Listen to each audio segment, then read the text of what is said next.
안녕하세요. 나에게 힐링 책입니다. 지금 여러분께 읽어드릴 책은 어린 왕자입니다. 생텍쥐페리가 쓴 유명한 책이죠. 잠 못 드는 여러분들께 읽어드릴게요. 레옹 베르트에게. 이 책을 한 어른에게 바친 것에 대해 아이들에게 용서를 구한다. 하지만 나에게는 그럴 만한 중요한 이유가 있다. 그 어른은 나에게 세상에서 가장 좋은 친구이기 때문이다. 또 다른 이유도 있다. 그 어른은 모든 것을 다 이해할 수 있다. 심지어는 아이들을 위한 책까지도 말이다. 세 번째 이유는 이것이다. 그 어른은 프랑스에 살면서 배고프고 춥다는 것. 그러므로 그는 위로받을 필요가 있다. 만약 이 모든 이유들로도 부족하다면 이 책을 기꺼이 한 아이에게 바치고 싶다. 예전에 아이였던 그에게. 어른들은 모두 어른이 되기 전에 아이들이었다. 하지만 어른들 중에서 그것을 기억하는 사람은 거의 없다. 그러므로 나는 내 헌사를 고쳐서 다시 쓴다. 어린 남자 아이였던 레옹 베르트에게. 6살 때 한 번은 굉장한 그림을 본 적이 있다. 체험담이라는 원시림에 관한 책 속에서였다. 내가 본 그림은 맹수를 삼키는 보아뱀이었다. 여기에 그 그림을 베껴 그린 것이 있다. 보아뱀들은 자기가 잡은 동물을 씹지 않고 통째로 삼켜버린다. 그러고 나면 그들은 더 이상 움직이지 않고 소화를 시키기 위해 6개월 동안 잠을 잔다. 그 책에서는 보아뱀을 이렇게 설명하고 있었다. 그래서 나는 밀림에서 생길 모험을 골똘히 생각한 다음 색연필로 내 인생의 첫 그림을 그리는데 성공했다. 내 그림 제1호는 다음과 같았다. 나는 이 걸작을 어른들에게 보여주면서 내 그림이 무서운지 물어보았다. 모자가 왜 무섭니? 그들은 오히려 내게 물었다. 내 그림은 모자를 그린 게 아니었다. 코끼리를 소화시키고 있는 보아뱀을 그린 것이었다. 그래서 나는 어른들이 이해할 수 있도록 보아뱀 속이 보이게 그려놓았다. 그런데도 어른들은 여전히 설명을 필요로 했다. 내 그림 제2호는 다음과 같았다. 그러자 어른들은 내게 충고했다.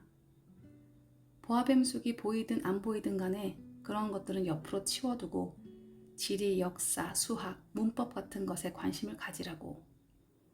그렇게 해서 나는 멋진 화가가 되는 길을 6살에 포기하게 되었다. 나의 그림 제1호, 2호의 실패로 기가 꺾였기 때문이다.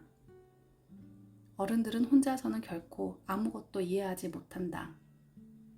어른들에게는 늘 설명을 해주어야 하는데 아이들로서는 그게 참 피곤한 일이다. 그래서 나는 다른 직업을 선택해야만 했고 비행기 조종법을 배웠다. 나는 세계 곳곳을 비행하였다. 지리 공부가 큰 도움이 된 것은 사실이다.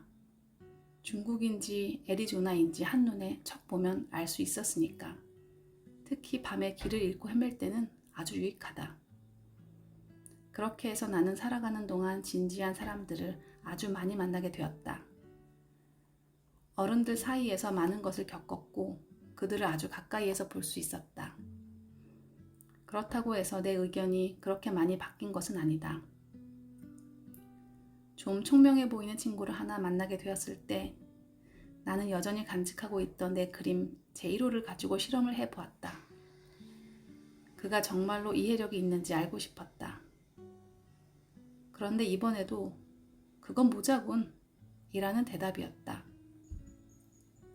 나는 그에게 보아뱀에 대한 얘기를 하지 않았고 원시림이나 별들에 대해서도 얘기하지 않았다. 그저 브릿지 게임, 골프, 정치, 넥타이 같은 얘기만 했다. 그러자 그 친구는 이성적인 사람을 알게 된 것을 아주 만족스러워했다. 나는 진정으로 이야기를 나눌 상대가 없는 채로 살았다. 6년 전 사하라 사막에서 비행기가 고장 날 때까지는 그랬다. 내 비행기 모터에 뭔가 문제가 생겼다. 정비사도 없고 승객도 없었기 때문에 나는 그 어려운 비행기 수리를 혼자서 해내야 했다. 나로서는 죽느냐 사느냐의 문제였다. 물은 일주일을 겨우 버틸 정도밖에 없었다. 첫째 날 밤에는 사람들이 살고 있는 곳에서 수천 마일이나 떨어진 모래 위에서 잠을 잤다. 넓은 대양 한가운데서 배가 난파되어 뗏목을 타고 있는 사람들보다도 훨씬 더 고립되어 있었다. 그런데 동이틀 무렵에 낯선 작은 목소리가 나를 깨웠으니 내가 얼마나 놀랐겠는지 상상해 보시라. 저 양 한 마리만 그려줘. 그 목소리는 그렇게 말했다. 뭐라고? 양 한 마리만 그려달라고. 나는 마치 벼락을 맞은 사람처럼 펄쩍 뛰었다. 눈을 비비고 나서 잘 살펴보았다. 그러자 아주 이상한 꼬마 녀석이 보였다. 그 녀석은 심각한 표정으로 나를 찬찬히 뜯어보고 있었다. 나중에 나는 그 아이의 초상화를 그리는데 마침내 성공했고 여기 있는 그림은 그 중에서 가장 잘 그려진 초상화이다. 하지만 실제 모델보다는 훨씬 덜 매력적이다. 이건 내 잘못이 아니다. 나는 6살 때 어른들 때문에 화가가 되려고 했지만 기가 꺾여버렸고 속이 보이지 않는 보아뱀과 속이 보이는 보아뱀 말고는 그 어느 것도 그리는 법을 배우지 못했다. 어찌됐든 나는 놀라서 눈을 동그랗게 뜨고 그 유령을 쳐다보았다. 내가 사람들이 살고 있는 곳에서 수천 마일 떨어져 있다는 사실을 잊지 마시라. 그 꼬마 녀석은 길을 잃은 것 같지도 않았고 피곤이나 배고픔, 갈증이나 두려움으로 죽을 것 같아 보이지도 않았다. 그 아이는 사람이 살고 있는 곳에서 수천 마일이나 떨어진 사막 한가운데서 길을 잃은 모습이 전혀 아니었다. 아니, 너 여기서 뭐 하는 거니? 나는 마침내 입이 떨어졌다. 부탁이야. 양 한 마리만 그려줘. 그 아이는 아까 했던 말을 다시 했다. 아주 천천히 마치 아주 중요한 것을 얘기하고 있는 듯이. 어떤 신비스러운 일이 너무 강렬한 인상을 주며 다가오면 감히 거역하지 못하는 법이다. 사람들이 살고 있는 곳에서 수천 마일 떨어져 있고 죽을 위험에까지 처해 있는 상황에서 너무나 부조리한 일처럼 보이긴 했으나 나는 호주머니에서 종이 한 장과 만년필을 꺼내들었다. 비로소 나는 지리, 역사, 수학, 문법을 공부했을 뿐이지 그림은 배우지 않았다는 사실이 떠올랐다. 그래서 나는 약간 기분 나빠하면서 그 꼬마 녀석에게 그림을 그릴 줄 모른다고 말했다. 괜찮아. 양 한 마리만 그려줘. 나는 양을 그려본 적이 한 번도 없었기 때문에 내가 그릴 수 있는 그림 2가지 중 하나를 그려주었다. 속이 보이지 않는 보아뱀이었다. 그러고 나서 그 꼬마가 하는 얘기를 듣고는 소스라치게 놀랐다. 아니 그거 말고 나는 코끼리를 삼킨 보아뱀을 원하는 거 아니야. 보아뱀은 너무 위험하고 코끼리는 너무 커서 성가셔. 우리 집은 아주 작거든. 나한테는 양 한 마리만 필요해. 양을 그려줘. 그래서 나는 양을 그렸다. 싫어. 너무 병들었잖아. 다른 양을 그려줘. 그 아이는 유심히 들여다보더니 말했다. 나는 다시 그렸다. 잘 봐. 이건 양이 아니라 염소야. 뿔이 달렸잖아. 그 꼬마 친구는 상냥하게 미소 지으며 너그럽게 말했다.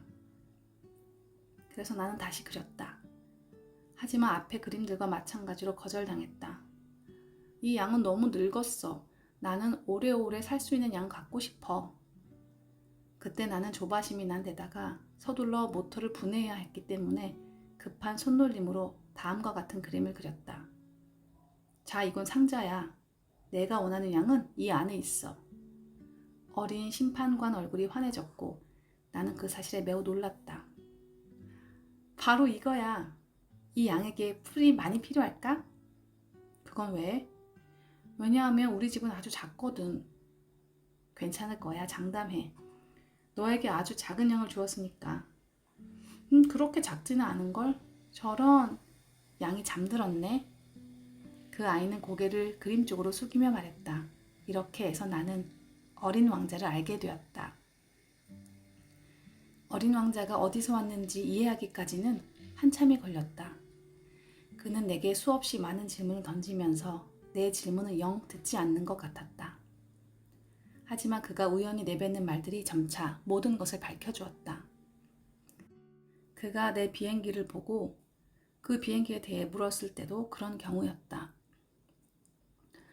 도대체 이 물건은 뭐야? 이건 물건이 아니야. 날아다니는 비행기야.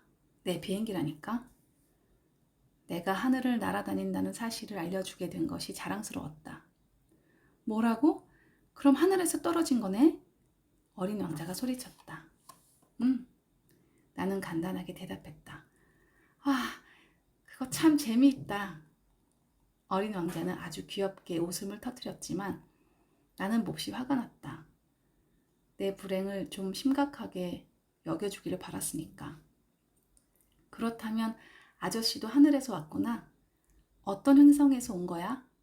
어린 왕자는 덧붙여 물었다. 그때 나는 어린 왕자를 둘러싼 신비로운 가운데서 살짝 내비치는 한 줄기의 섬광을 보게 되었다. 그래서 불쑥 물어보았다. 그러니까 너도 다른 행성에서 온 거구나? 하지만 어린 왕자는 대답하지 않았다. 그렇지, 이걸 타고 아주 먼 데서 올 수는 없었을 거야. 어린 왕자는 내 비행기를 바라보면서 부드럽게 고개를 끄덕이며 말했다. 그러고는 오래도록 깊은 몽상에 빠졌다가 호주머니에서 양을 꺼내서 자신의 보물을 감상하는 데 온 정신을 쏟았다. 다른 행성들에 관해 살짝 고백한 거나 마찬가지인 이 얘기가 내 호기심을 얼마나 자극했을지 상상해보라. 그래서 나는 좀 더 알아내려고 애를 썼다. 얘야, 넌 어디서 왔니? 너희 집은 어디니? 내가 그려준 양을 어디로 데려가려고 하는 거니? 참 다행인 건 아저씨가 내게 준 상자가 있으니까 밤에는 그 상자를 양 우리로 사용할 수 있다는 점이야. 어린 왕자는 조용히 생각하더니 대답했다. 물론이지. 너가 착하게 굴면 낮에 양을 묶어 놓을 줄도 그려줄게. 말뚝도. 나의 제안에 어린 왕자는 충격을 받은 것 같았다. 양을 묶어 놓는다고? 그렇게 이상한 생각을 하다니. 하지만 양을 묶어 놓지 않으면 아무데나 마구 가버리고 그러다가 길을 잃게 될 텐데? 나의 친구 어린 왕자는 웃음을 터뜨렸다. 아니, 어디로 갈 수 있다고 생각하는 거야? 아무데나. 앞으로 곧장 가서는 괜찮아. 너무나 작거든 우리 집은. 어린 왕자는 심각한 표정을 지으며 알려주었다. 그러더니 약간 서글퍼진 듯이 덧붙였다. 앞으로 똑바로 간다 해도 아주 멀리 갈 수는 없어. 그렇게 해서 나는 아주 중요한 두 번째 사실을 알게 되었다. 어린 왕자가 원래 살던 행성은 집 한 채보다 클까 말까 하다는 사실. 그렇다고 해서 내가 아주 크게 놀란 건 아니었다. 지구, 목성, 화성, 금성 등과 같은 행성처럼 이름이 붙어있는 커다란 행성들 외에도 수백 개의 행성들이 있고 그 중에는 우리가 망원경을 가지고도 식별하기 힘들 만큼 너무나 작은 행성들도 있다는 것을 나는 알고 있었다. 천문학자들은 그런 행성들 중 하나를 발견하게 되면 그 행성의 이름 대신 번호를 붙여준다. 예를 들어 소행성 325라고 부른다든가 하는 식으로 말이다. 어린 왕자가 살던 곳이 소행성 B612라는 것을 내가 믿게 된 데는 어마어마한 이유가 있다. 이 소행성은 1909년에 어느 터키 천문학자에 의해 단 한 번 식별되었을 뿐이다. 그때 그 천문학자는 세계 천문학 대회에서 자기가 발견한 것을 대대적으로 발표했다. 하지만 그의 옷차림 때문에 아무도 그의 말을 믿지 않았다. 그런데 터키의 어느 독재자가 자기네 나라 국민들에게 유럽 사람들처럼 옷을 입지 않으면 사형에 처하겠다고 하여 문제의 터키 천문학자도 아주 우아한 옷을 입고 1920년에 소행성 B612에 대해 발표를 다시 했다. 그랬더니 이번에는 모든 사람들이 그의 의견을 받아들였다. 소행성 B612에게는 다행스러운 일이었다. 내가 소행성 B612에 대해 이렇게 자세히 얘기하고 그 행성의 번호를 얘기해 주는 이유는 어른들 때문이다. 어른들은 숫자를 좋아하니까. 여러분이 만약 어른들에게 새로 사귄 친구에 대해 얘기하면 어른들은 중요한 것에 대해서는 결코 묻지 않는다. 그 친구는 목소리가 어떠니? 그 아이는 무슨 놀이를 좋아하니? 나비를 수집하니? 라고는 결코 묻지 않고 그 애는 몇 살이니? 형제는 몇 명이야? 몸무게는 얼마나 된다든 그의 아버지는 얼마나 버니? 라고 묻는다. 어른들은 그래야만 그 아이를 안다고 생각한다. 만약 여러분이 어른들에게 창가에는 제라늄이 피어있고 지붕에는 비둘기가 있는 분홍색 벽돌로 지어진 아름다운 집을 봤어요 라고 말한다면 그들은 그 집을 상상하지 못할 것이다. 어른들에게는 이렇게 말해야 한다. 10만 프랑짜리 집을 봤어요. 그러면 그들은 이렇게 소리칠 것이다. 정말 멋지다. 그러니까 여러분이 어른들에게 그가 살던 행성은 B612입니다 라고 말해야 알아들을 것이고 더 이상 질문도 안 하고 귀찮게 하지도 않을 것이다. 어른들이란 늘 그 모양이다. 하지만 그들을 원망해서는 안 된다. 아이들은 어른들에게 아주 너그러워야 한다. 인생을 이해하는 우리들이라고 해서 숫자를 무시하지는 않는다. 하지만 나는 이 이야기를 동화처럼 시작하고 싶었다. 그래서 이렇게 말하고 싶었다. 옛날에 자기보다 클까 말까한 행성에 살면서 친구가 하나 필요했던 어린 왕자가 있었답니다. 인생을 이해하는 사람들에게는 이렇게 얘기하는 것이 훨씬 더 진실해 보일 것이다. 왜냐하면 나는 사람들이 내 책을 가볍게 읽어버리는 것이 싫기 때문이다. 나는 이 추억을 얘기하면서 굉장히 큰 슬픔을 느끼고 있다. 내 친구가 자기 양과 함께 떠나버린 지 벌써 6년이나 되었다. 여기에서 내가 그를 묘사하러 애쓰는 것은 잊지 않기 위해서이다. 친구를 잊는다는 것은 슬픈 일이다. 모든 사람에게 다 친구가 있었던 것은 아니다. 나도 숫자 외에는 아무 관심 없는 어른들처럼 될 수도 있었다. 바로 그러한 이유 때문에라도 나는 물감 한 상자와 연필들을 샀던 것이다. 6살 때 속이 보이지 않는 보아뱀과 속이 보이는 보아뱀 외에는 다른 어떤 것도 그려본 적 없는 나에게 지금 이 나이에 그림을 다시 시작한다는 것은 힘든 일이다. 물론 나는 가능한 한 가장 흡사한 초상화를 그리려고 노력할 것이다. 하지만 그렇게 해낼 수 있을지는 확신하지 못한다. 어떤 그림은 그런대로 괜찮고 어떤 그림은 영 비슷하지 않다. 키가 조금씩 다르게 그려지기도 한다. 어떤 그림에서 어린 왕자나 너무 키가 크고 어떤 그림에서는 너무 작다. 그의 옷 색깔에 대해서도 망설여진다. 이런 식으로 이렇게 저렇게 해보면서 그럭저럭 그리고 있다. 더 중요한 어떤 세부 사항들을 헷갈릴지 모른다. 하지만 그 점에 대해서는 나를 용서해야 할 것이다. 내 친구가 결코 설명해 주지 않았으니까. 어쩌면 그는 내가 자기와 비슷하다고 생각했는지도 모른다. 하지만 불행하게도 나는 상자 속의 양을 볼 줄 모른다. 나는 어쩌면 어른들과 조금은 같다고나 할까? 나도 늙었나 보다. 나는 어린 왕자의 행성에 대해, 그곳을 떠난 이유에 대해, 그리고 여행에 대해 매일 뭔가를 알게 되었다. 그것은 어린 왕자가 무언가를 곰곰이 생각하던 중에 아주 서서히 그리고 우연히 밝혀졌다. 그렇게 해서 세 번째 날에는 바오밤 나무들에 대해 알게 되었다. 이번에도 양 덕분이었다. 양들이 이 작은 관목을 먹어버리지 않는다는 게 사실이겠지? 어린 왕자는 마치 심각한 의혹에 사로잡힌 듯이 불쑥 내게 물었다. 사실이야. 아, 다행이다.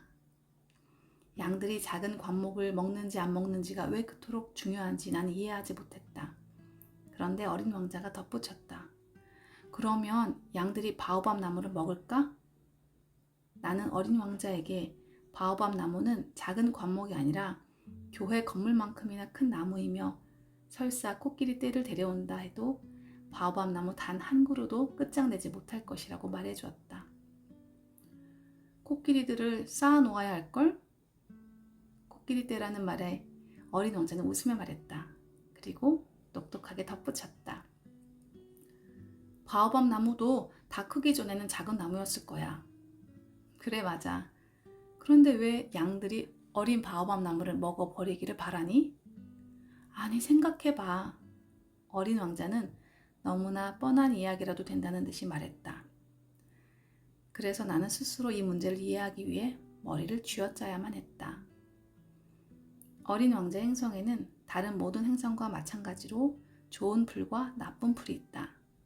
따라서 좋은 풀에 좋은 씨도 있고 나쁜 풀에 나쁜 씨도 있다. 그런데 씨들은 눈에 보이지 않는다. 씨들은 대지의 비밀 속에서 잠자고 있다. 그러다가 그 씨들 중 하나가 비밀 속에서 잠을 깨려는 엉뚱한 생각을 하게 된다. 그러면 씨는 기지개를 펴고 아직은 전혀 위험하지 않은 작고 매혹적인 잔가지를 태양을 향해 수줍게 뻗는다. 그것이 순모나 장미나무의 잔가지라면 자라는 대로 그냥 내버려 둘 수도 있다. 그것이 나쁜 풀이라면 알아보는 즉시 뽑아버려야 한다. 그런데 어린 왕자의 행성에 끔찍한 씨들이 있으니 바로 바오밥 나무의 씨들이다. 그 행성에는 바오밥 나무의 씨들이 득실됐다. 단 한 그루의 바오밥 나무라도 너무 늦게 손보면 완전히 제거해버리는 일이 불가능하다. 그러면 그 나무는 행성 전체를 혼잡스럽게 만들고 뿌리는 행성을 뚫어버린다. 그리고 작은 행성에 바오밥 나무들이 너무 많아지면 결국 행성은 산산조각 나버린다. 그것은 규율에 관련된 문제야. 아침에 내 몸 닦는 일을 끝마치고 나면 행성을 정성껏 닦아주어야 해. 아주 어린 바오밥 나무는 장미나무와 굉장히 비슷하지만 바오밥 나무라는 것을 구별할 수 있게 되면 즉시 뽑아버리는 걸 규칙으로 삼아야 해. 아주 지겹긴 하지만 아주 쉬운 일이야. 나중에 어린 왕자는 이렇게 말했다. 그러던 어느 날 어린 왕자는 내게 지구 아이들이 이러한 것을 머릿속에 담을 수 있도록 그림 하나를 잘 그려보라고 충고했다. 그 애들도 언젠가 여행을 하게 되면 이게 도움이 될 거야. 때때로 자기 일을 아무렇지도 않게 나중으로 미루는 일이 생기거든. 그런데 바오밥 나무의 경우에 그렇게 미루다가 큰 재난이 되고 말아. 게으른 사람이 살고 있는 행성을 본 적이 있는데 나무 새 그루를 소홀히 하는 바람에 나는 어린 왕자가 지시한 대로 그 행성을 그렸다. 원래 나는 도덕군자 같은 말투를 쓰는 것을 별로 좋아하지 않는다. 하지만 바오밥 나무의 위험성은 잘 알려져 있지 않은 데다가 어떤 행성에서 길을 잃는 사람이 겪게 될지도 모를 위험은 너무나 또 크므로 이번만큼은 예외로 치기로 했다. 얘들아, 바오밥 나무를 조심해. 나처럼 자기도 모르는 사이에 이미 오래전부터 이러한 위험에 노출되어 있는 내 친구들에게 경고하려고 나는 아주 열심히 그림을 그렸다. 이 교훈은 그 정도로 고생을 할 만한 가치가 있다. 여러분은 어쩌면 이렇게 생각할지도 모른다. 왜 이 책에는 바오밥 나무들처럼 웅장한 그림들이 또 없는 걸까? 대답은 아주 간단하다. 다른 웅장한 그림들은 그리지 않으려고 애썼기 때문이다. 내가 바오밥 나무들을 멋지게 그려낸 것은 이 나무들이 위험하다는 것을 알리려는 다급한 마음에서이다. 아, 어린 왕자야, 나는 그렇게 해서 너의 조촐하고 서글픈 삶에 대해 조금씩 알게 되었지. 오래도록 너에게는 기분풀이라고 할 만한 것이 해가 질 무렵 석양의 감미로움을 즐기는 것밖에 없었어. 넷째 날 아침에 너가 이렇게 말했을 때 나는 비로소 그 사실을 새롭게 알게 되었지. 나는 해가 지는 모습을 아주 좋아해. 해 지는 모습을 같이 보러 가자. 하지만 기다려야 해. 뭘 기다려? 해가 지기를 기다려야 한다니까. 너는 처음에 아주 놀란 표정을 짓더니 그런 자신이 재미있다는 듯이 웃었지. 그러고는 내게 말했어. 내가 여전히 우리 집에 있는 줄로 착각한 거야. 실은 그렇다. 미국이 낮 12시일 때면 모두가 알다시피 프랑스에서는 해가 지고 있다. 그러니까 지는 해를 보려면 1분 사이에 프랑스로 가기만 하면 된다. 안타까운 건 프랑스가 미국에서 너무 멀리 떨어져 있다는 것이다. 그런데 그 작은 행성에서는 해가 지는 것을 보고 싶을 때면 의자를 몇 발자국 옮기기만 하면 되었어. 그래서 너는 보고 싶을 때마다 석양을 바라보곤 했겠지. 어느 날인가에는 해가 지는 것을 44번이나 보았어. 그러더니 잠시 후에 덧붙였다. 그거 알아? 너무나 슬플 때면 석양을 좋아하게 된다는 거. 그럼 44번이나 본 날 너는 그토록 슬펐던 거니? 어린 왕자는 대답하지 않았다. 5번째 날, 이번에도 양 덕분에 어린 왕자의 삶에 관한 비밀이 밝혀졌다. 만약 양이 작은 관목을 먹는다면 꽃도 먹을까? 어린 왕자는 불쑥 물었다. 마치 오랫동안 조용히 심사숙고한 문제라도 되는 듯이. 양은 닥치는 대로 먹어. 가시가 있는 꽃까지도? 가시가 있는 꽃까지도. 그렇다면 가시는 어디에 쓰이는 거야? 나는 알지 못했다. 그리고 그때는 비행기 모터에 꽉 끼어있는 나사못을 푸느라 정신이 없었다. 나는 아주 걱정스러웠다. 비행기가 심각하게 고장난 것 같았고 거의 다 마셔가는 물 때문에 최악의 경우를 생각하지 않을 수 없었기 때문이다. 가시는 어디에 쓰이는 거야? 어린 왕자는 한 번 질문을 하면 그 질문을 절대로 포기하지 않았다. 가시는 아무짝에도 소용없어. 그저 꽃이 아주 못돼서 있는 것뿐이야. 나는 나사모 때문에 화가 나서 이렇게 아무렇게나 대답해버렸다. 어린 왕자는 잠시 조용하더니 뾰로통한 목소리로 말을 내뱉었다. 아저씨 말 안 믿어. 꽃은 약해. 꽃은 순진해. 꽃은 가능한 한 보호받고 싶어서 그러는 거야. 가시가 있으면 남들이 겁낼 거라고 믿고 있을 뿐이야. 나는 아무 대답도 하지 않았다. 그 순간 나는 생각했다. 만약 이 나사못이 끝까지 빠지지 않고 버틴다면 망치로 부숴버려야지. 그러니까 아저씨는 그렇게 생각한다는 거지, 꽃들이? 어린 왕자는 내 생각을 방해했다. 아니야, 아니라니까. 가시건 뭐건 아무 생각도 없어. 나는 그냥 아무렇게나 대답한 거야. 왜냐면 지금 아주 심각한 일을 하는 중이거든. 심각한 일이라고? 어린 왕자가 어처구니 없다는 듯이 나를 바라보며 말했다. 꼭 어른들처럼 말하고 있네. 손에는 망치를 쥐고 손가락에는 시커멓고 더러운 기름을 묻히고 아주 추해 보이는 물건에 몸을 기울이고 있는 나를 바라보면서 어린 왕자가 말했다. 그 말이 나를 좀 부끄럽게 만들었다. 아저씨는 모든 것을 혼동하고 모든 것을 뒤섞고 있는 거야. 어린 왕자는 가차없이 덧붙였다. 시뻘건 얼굴을 한 사람이 사는 행성을 하나 알고 있지. 그 사람은 꽃향기를 맡은 적이 한 번도 없어. 별을 바라본 적도 한 번도 없어. 그 사람은 아무도 좋아한 적이 없어. 덧셈 말고는 아무것도 한 게 없다니까. 바로 지금 아저씨가 말한 것처럼 하루 종일 나는 심각한 사람이다. 나는 심각한 사람이야. 라는 말만 반복해. 그러면서 자만심으로 잔뜩 부풀어 있지. 하지만 그건 사람이 아니야. 버섯이지. 어린 왕자는 몹시 화가 나서 온통 황금빛인 머리카락을 흔들며 말했다. 뭐라고? 버섯. 어린 왕자는 너무 화가 난 나머지 이제는 얼굴이 창백했다. 꽃들이 가시를 만든 지는 수백만 년이 되었어.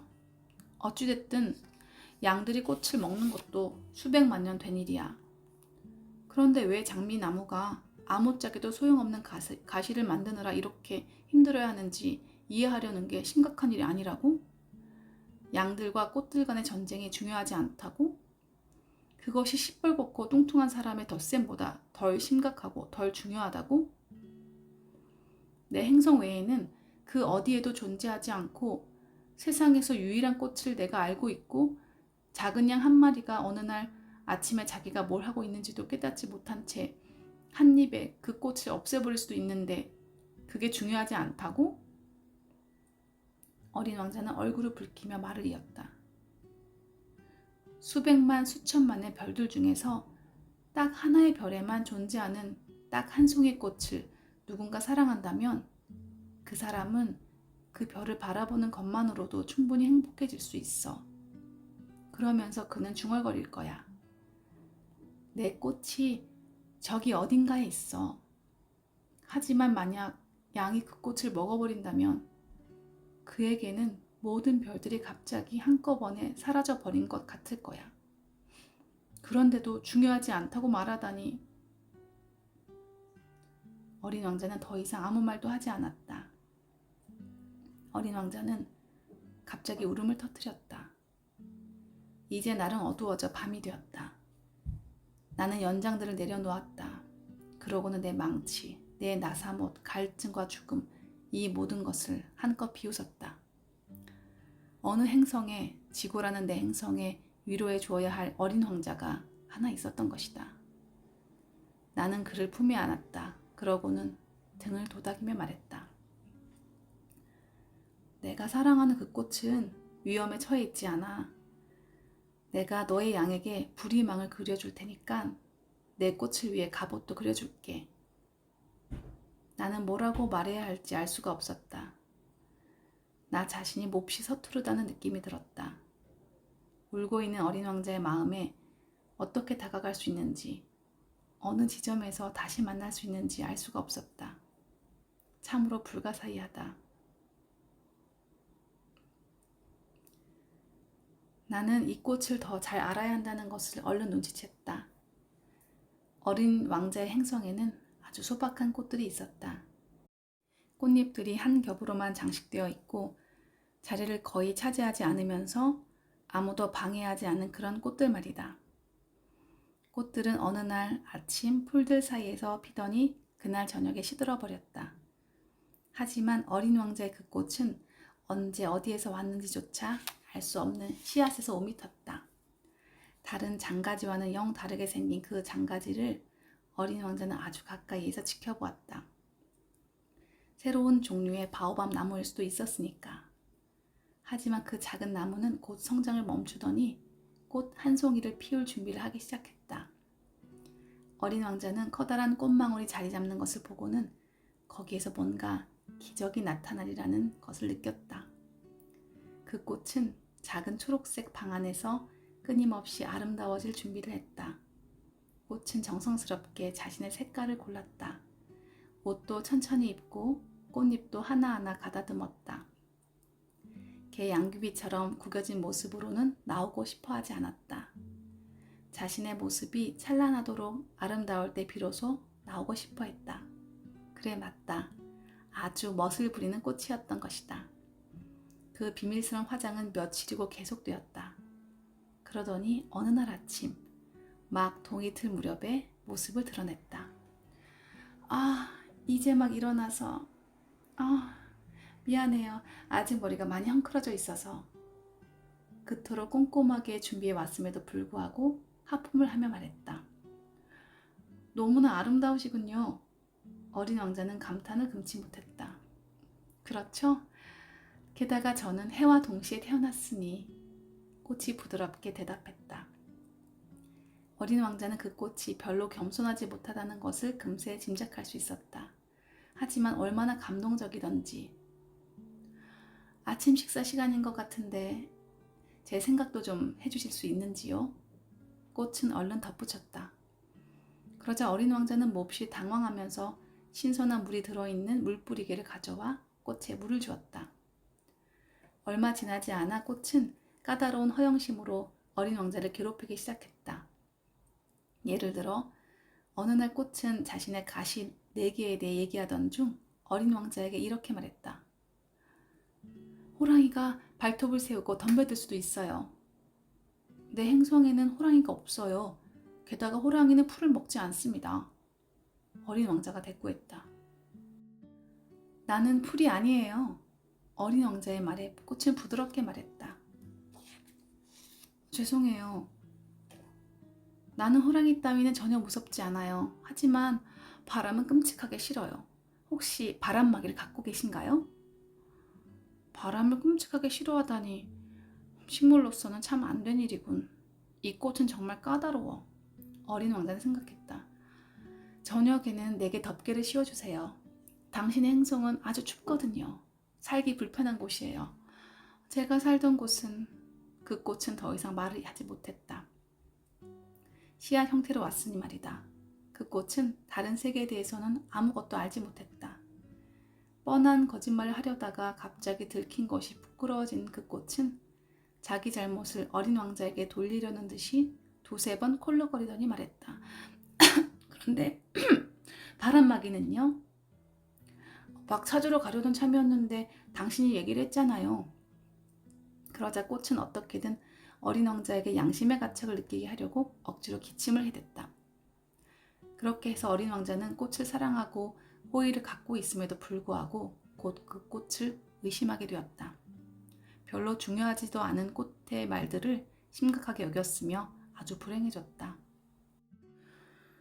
그 꽃의 말을 듣지 말았어야 해.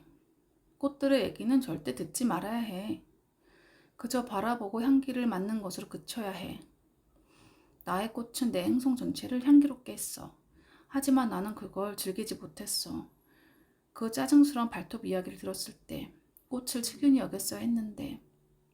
어린 왕자는 어느 날인가 이렇게 털어놓았다.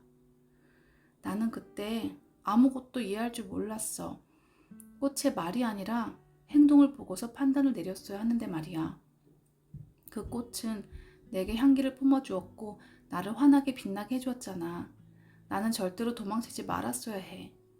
그 꽃의 초라한 꾀 뒤에 숨어있는 애정을 간파했어야 하는데 그러지 못한 거야. 꽃들은 아주 모순적이거든. 하지만 나는 너무 어려서 그 꽃을 사랑하는 법을 몰랐어.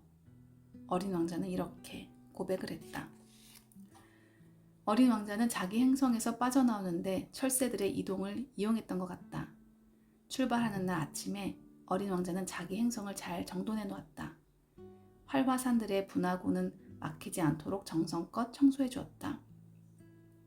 어린 왕자 행성에는 활화산이 2개 있어서 아침 식사를 데우기에 아주 편리했다. 휴화산도 하나 있었다. 하지만 어린 왕자는 무슨 일이 일어날지 알 수 없지 라고 말하면서 그 휴화산의 분화구도 청소해 놓았다. 분화구들이 잘 청소되어 있으면 화산들은 폭발하지 않고 살살 규칙적으로 타오르게 된다. 분화구는 난로의 연통과도 같다.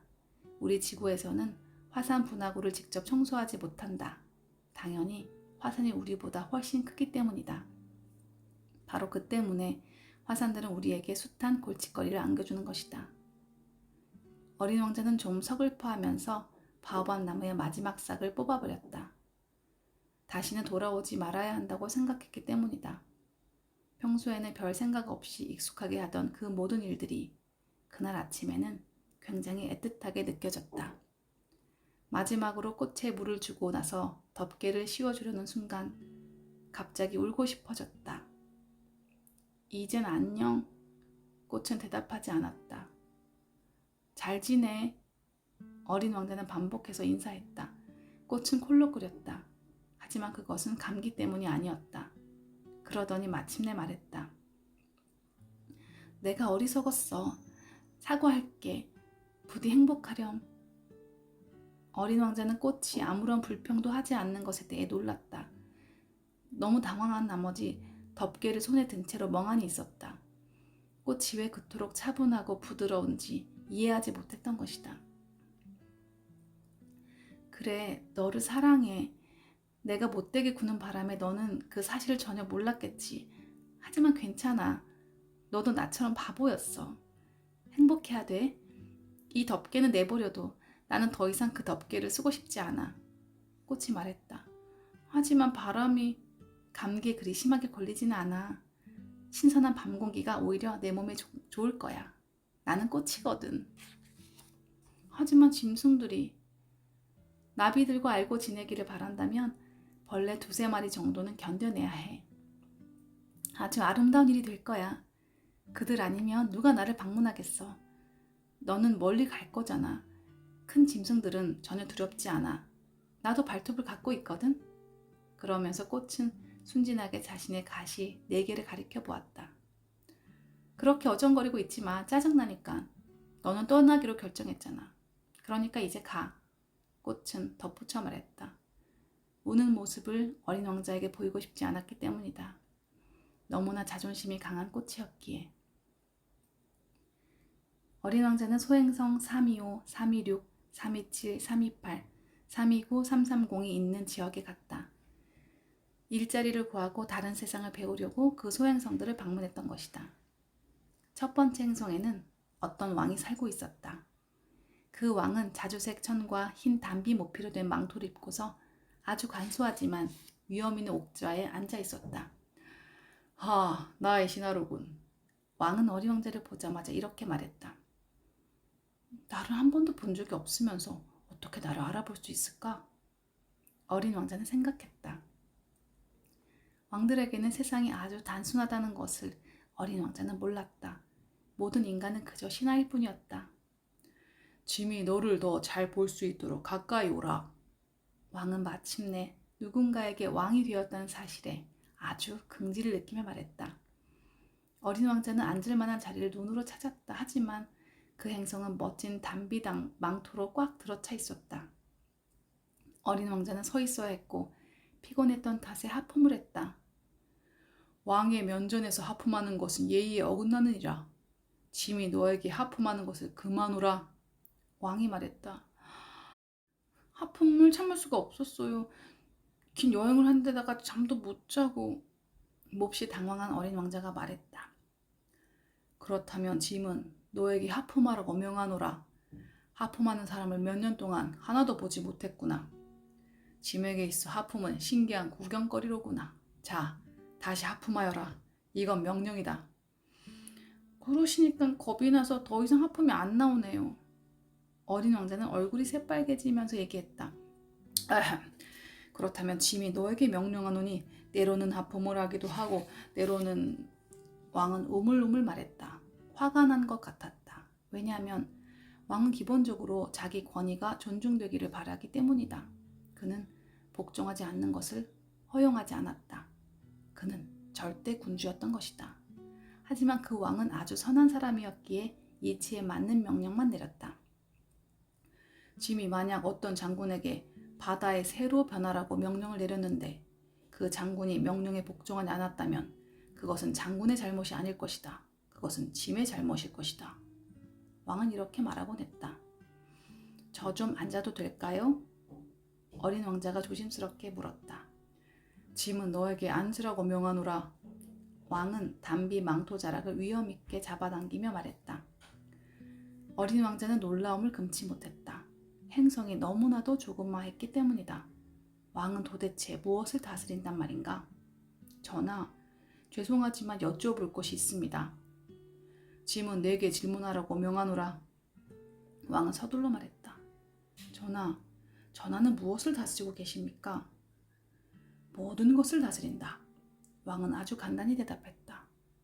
모든 것이라고요? 어린 왕자가 묻자 왕은 다시 대답했다. 모든 것 다. 왜냐하면 그는 절대 군주일 뿐만 아니라 우주 전체의 군주였기 때문이다. 그러면 별들도 전하께 복종하나요? 물론이지. 별들은 즉각 복종하느니라.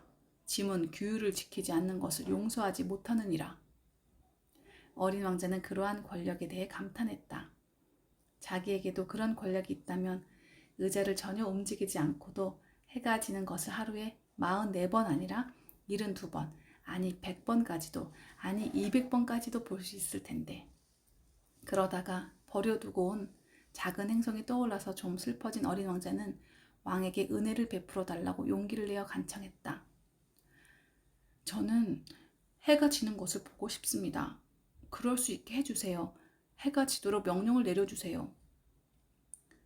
짐이 만약 어떤 장군에게 나비처럼 이곳 저곳으로 날아다니라고 명령하거나 비극작품을 하나 쓰라고 명령하거나 바다의 새로 변하라고 명령했는데 그 장군이 명령을 듣지 못한다면 그 장군과 짐, 둘 중에 누가 잘못한 것이겠는가? 전하께서 잘못하신 것이옵니다. 어린 왕자는 단호하게 대답했다. 옳다. 각자가 할 수 있는 것을 요구해야만 하느니라. 권위는 우선 이성의 바탕을 두고 있어야 하느니라. 내가 만약 백성들에게 바다에 가서 몸을 던지라고 명령한다면 그들은 혁명을 일으킬 것이다. 그러나 짐의 명령들은 이성적이기 때문에 짐은 복종을 요구할 권리를 갖고 있는 것이다. 그렇다면 내 석양은요? 일단 질문을 던지고 나면 절대 잊어버리지 않는 어린 왕자가 다시 물었다. 너는 너의 석양을 보게 될 것이다. 짐이 그것을 명령하겠노라. 하지만 짐의 명령은 적절한 상황이 되었을 때 이루어질 것이니라. 그게 언제인데요? 어린 왕자는 다시 물었다. 왕은 커다란 달력을 들여다보고 나서 다시 말했다. 그러니까 말하자면 오늘 저녁 7시 40분경이 될 것이다. 너는 그 시간이 되면 모두가 짐의 말에 얼마나 잘 복종하는지 보게 될 것이다. 어린 왕자는 하품을 했다. 해가 지는 것을 놓친 게 아쉬웠다. 그리고는 벌써부터 좀 지루해졌다. 여기서는 할 일이 아무것도 없네요. 전 이제 떠날게요. 가지 마라. 가지 마. 짐이 너를 장관으로 만들어줄 테니. 신하가 하나 생긴 것을 그토록 자랑스러워하던 왕이 황급히 말했다. 무슨 장관이요? 법무장관. 하지만 재판할 사람이 하나도 없는걸요? 알 수 없느니라. 짐은 아직 왕국을 돌아보지 못했다. 짐의 행성에는 마차를 놓을 자리조차 없는데 걸어다니기에는 짐이 너무 늙어서 피곤하기 때문이다. 하지만 벌써 본걸요? 반대쪽에는 아무것도 없어요. 어린 왕자는 별이 다른 쪽을 살펴보기 위해 몸을 기울이며 말했다. 너는 너 자신을 재판하게 될 것이니라. 그것이 가장 어려운 일이지. 남을 재판하는 것보다 자기 자신을 재판하는 것이 훨씬 어려우니라. 내가 너 자신을 재판하는 데 성공한다면 그것은 내가 진정으로 지혜로운 사람이기 때문이니라. 나는 아무 데서나 자신을 재판할 수 있어요. 꼭 여기에서 살아야 할 필요는 없다고요. 짐의 행성 어딘가에 늙은 쥐 한 마리가 있는데 밤이면 그 쥐 소리가 들리니까 그러니까 내가 그 쥐를 재판하면 되겠구나. 가끔씩 그 쥐를 사형에 처하도록 하여라. 그러면 그 쥐의 목숨은 너의 판결에 달려있게 될 것이니라. 하지만 그 쥐를 사면에 두고 아껴두어라. 쥐가 한 마리밖에 없으니까. 나는 사형 선고 내리는 것을 좋아하지 않아요. 그러니 꼭 떠나야겠어요. 안 된다. 가지 마라. 만약 전하께서 어김없이 복종을 받고 싶으시다면 제게 이성적인 명령을 내리시면 됩니다. 예를 들어 1분 내로 떠나라고 명령하실 수도 있지요. 그 명령을 내리기에 적절한 상황이 된 것 같은데요. 떠날 제비를 다 마친 어린 왕자는 늙은 왕을 괴롭힐 마음이 조금 더 없었기에 이렇게 말했다. 왕은 아무 대답도 하지 않았다. 어린 왕자는 잠시 망설이다가 이윽고 한숨을 쉬며 출발했다. 짐이 너를 짐의 사절로 임명하노라. 왕이 서둘러 소리쳤다. 왕은 대단히 위험 있어 보였다. 어른들은 이상하다니까? 어린 왕자는 길을 떠나며 이렇게 생각했다. 두 번째 행성에는 허영심에 찬 사람이 살고 있었다. 아, 나의 팬이 찾아왔군. 허영심 많은 그 사람은 어린 왕자를 알아보고는 멀리서부터 소리 질렀다. 허영심이 많은 사람에게 다른 사람들은 모두 팬일 뿐이었다. 안녕하세요. 참 이상한 모자를 쓰고 계시네요. 인사를 하기 위해서야. 사람들이 내게 갈치를 보낼 때 모자를 벗으며 인사하려고 쓰고 있는 거지. 그런데 불행히도 이곳을 지나가는 사람이 거의 없었어. 아, 그래요? 내 손을 서로 맞부딪혀봐. 어린 왕자가 제대로 이해하지 못한 것처럼 보이자 허영심 많은 사람이 설명했다. 어린 왕자는 손바닥을 맞부딪혀서 박수를 쳤다. 그러자 그 허영심 많은 사람은 모자를 들어올리며 겸손하게 인사를 했다. 왕을 방문할 때보다는 더 재미있는걸? 어린 왕자는 이렇게 생각했다. 그리고는 다시 손바닥을 마주치며 박수를 쳤다. 허영심 많은 사람은 모자를 들고 다시 인사하기 시작했다. 5분 동안 그렇게 반복하자 어린 왕자는 단조로운 이 놀이에 진력이 나버렸다. 어떻게 하면 그 모자가 떨어지나요? 허영심 많은 사람은 어린 왕자의 말을 듣고 있지 않았다. 그 사람은 칭찬 이외에는 절대로 아무 말도 듣지 않았다. 너 나를 정말로 많이 숭배하니? 허영심 많은 사람이 어린 왕자에게 물었다. 숭배가 뭔데요? 숭배란 내가 이 행성에서 가장 잘생기고 옷도 가장 잘 입고 가장 부자이며 가장 똑똑한 사람이라고 인정하는 걸 의미하지. 하지만 이 행성에는 아저씨밖에 없잖아요. 나를 기쁘게 해다오. 어쨌든 간에 나를 숭배해줘. 아저씨를 숭배해요. 그런데 아저씨는 그 일에 왜 그렇게 관심을 쏟으세요? 어린 왕자는 어깨를 조금 으쓱하고는 물었다. 그러고는 그곳을 떠났다. 어른들은 정말 이상하다니까. 어린 왕자는 길을 떠나며 생각했다. 다음번 행성에는 술꾼이 살고 있었다. 아주 짧은 방문이었지만 어린 왕자는 그로 인해 커다란 서글픔에 빠지게 되었다. 뭐하고 계세요? 어린 왕자는 빈 술병과 아직 술이 들어있는 술병들을 잔뜩 쌓아놓고 그 앞에 앉아있는 술꾼에게 물었다. 술 마시고 있다. 술꾼이 음울한 얼굴로 대답했다. 왜 마시는데요? 어린 왕자가 물었다. 잊기 위해서? 뭘 잊으려고요? 어린 왕자는 어느새 술꾼을 동정하고 있었다. 내가 부끄럽다는 것을 잊으려고. 술꾼은 고개를 떨어뜨리며 고백했다. 뭐가 부끄러운데요? 술꾼을 도와주고 싶어진 어린 왕자가 물었다. 술 마시는 게 부끄러워. 술꾼은 이 말을 마치고 나서 깊은 침묵에 잠겼다. 어린 왕자는 어쩔 줄 몰라 하며 그 자리를 떠났다. 어른들은 너무너무 이상해. 네 번째 행성에는 사업가가 살고 있었다. 그 사람은 너무 바빠서 어린 왕자가 도착했을 때 고개 한 번 들지 못했다. 안녕하세요. 아저씨 담뱃불이 꺼졌네요. 어린 왕자가 말했다. 3 더하기 2는 5. 5 더하기 7은 12. 12 더하기 3은 15.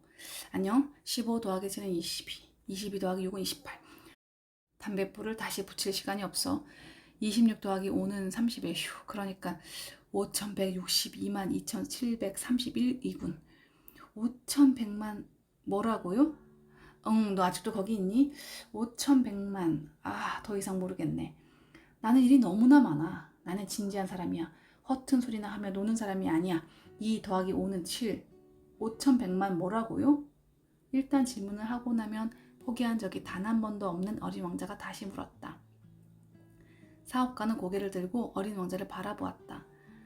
내가 이 행성에 54년 전부터 살기 시작했는데 지금껏 방해를 받은 적은 딱 3번밖에 없었어. 첫 번째는 22년 전에 어디서 떨어졌는지 알 수 없는 풍뎅이 때문이었지. 끔찍한 소리를 내면서 마구 돌아다니는 바람에 계산을 4번이나 틀려버렸어. 두 번째는 11년 전에 갑자기 류머티즘이 걸렸을 때야. 운동 부정 때문이었어. 나는 어슬렁거리면서 다닐 시간이 없거든.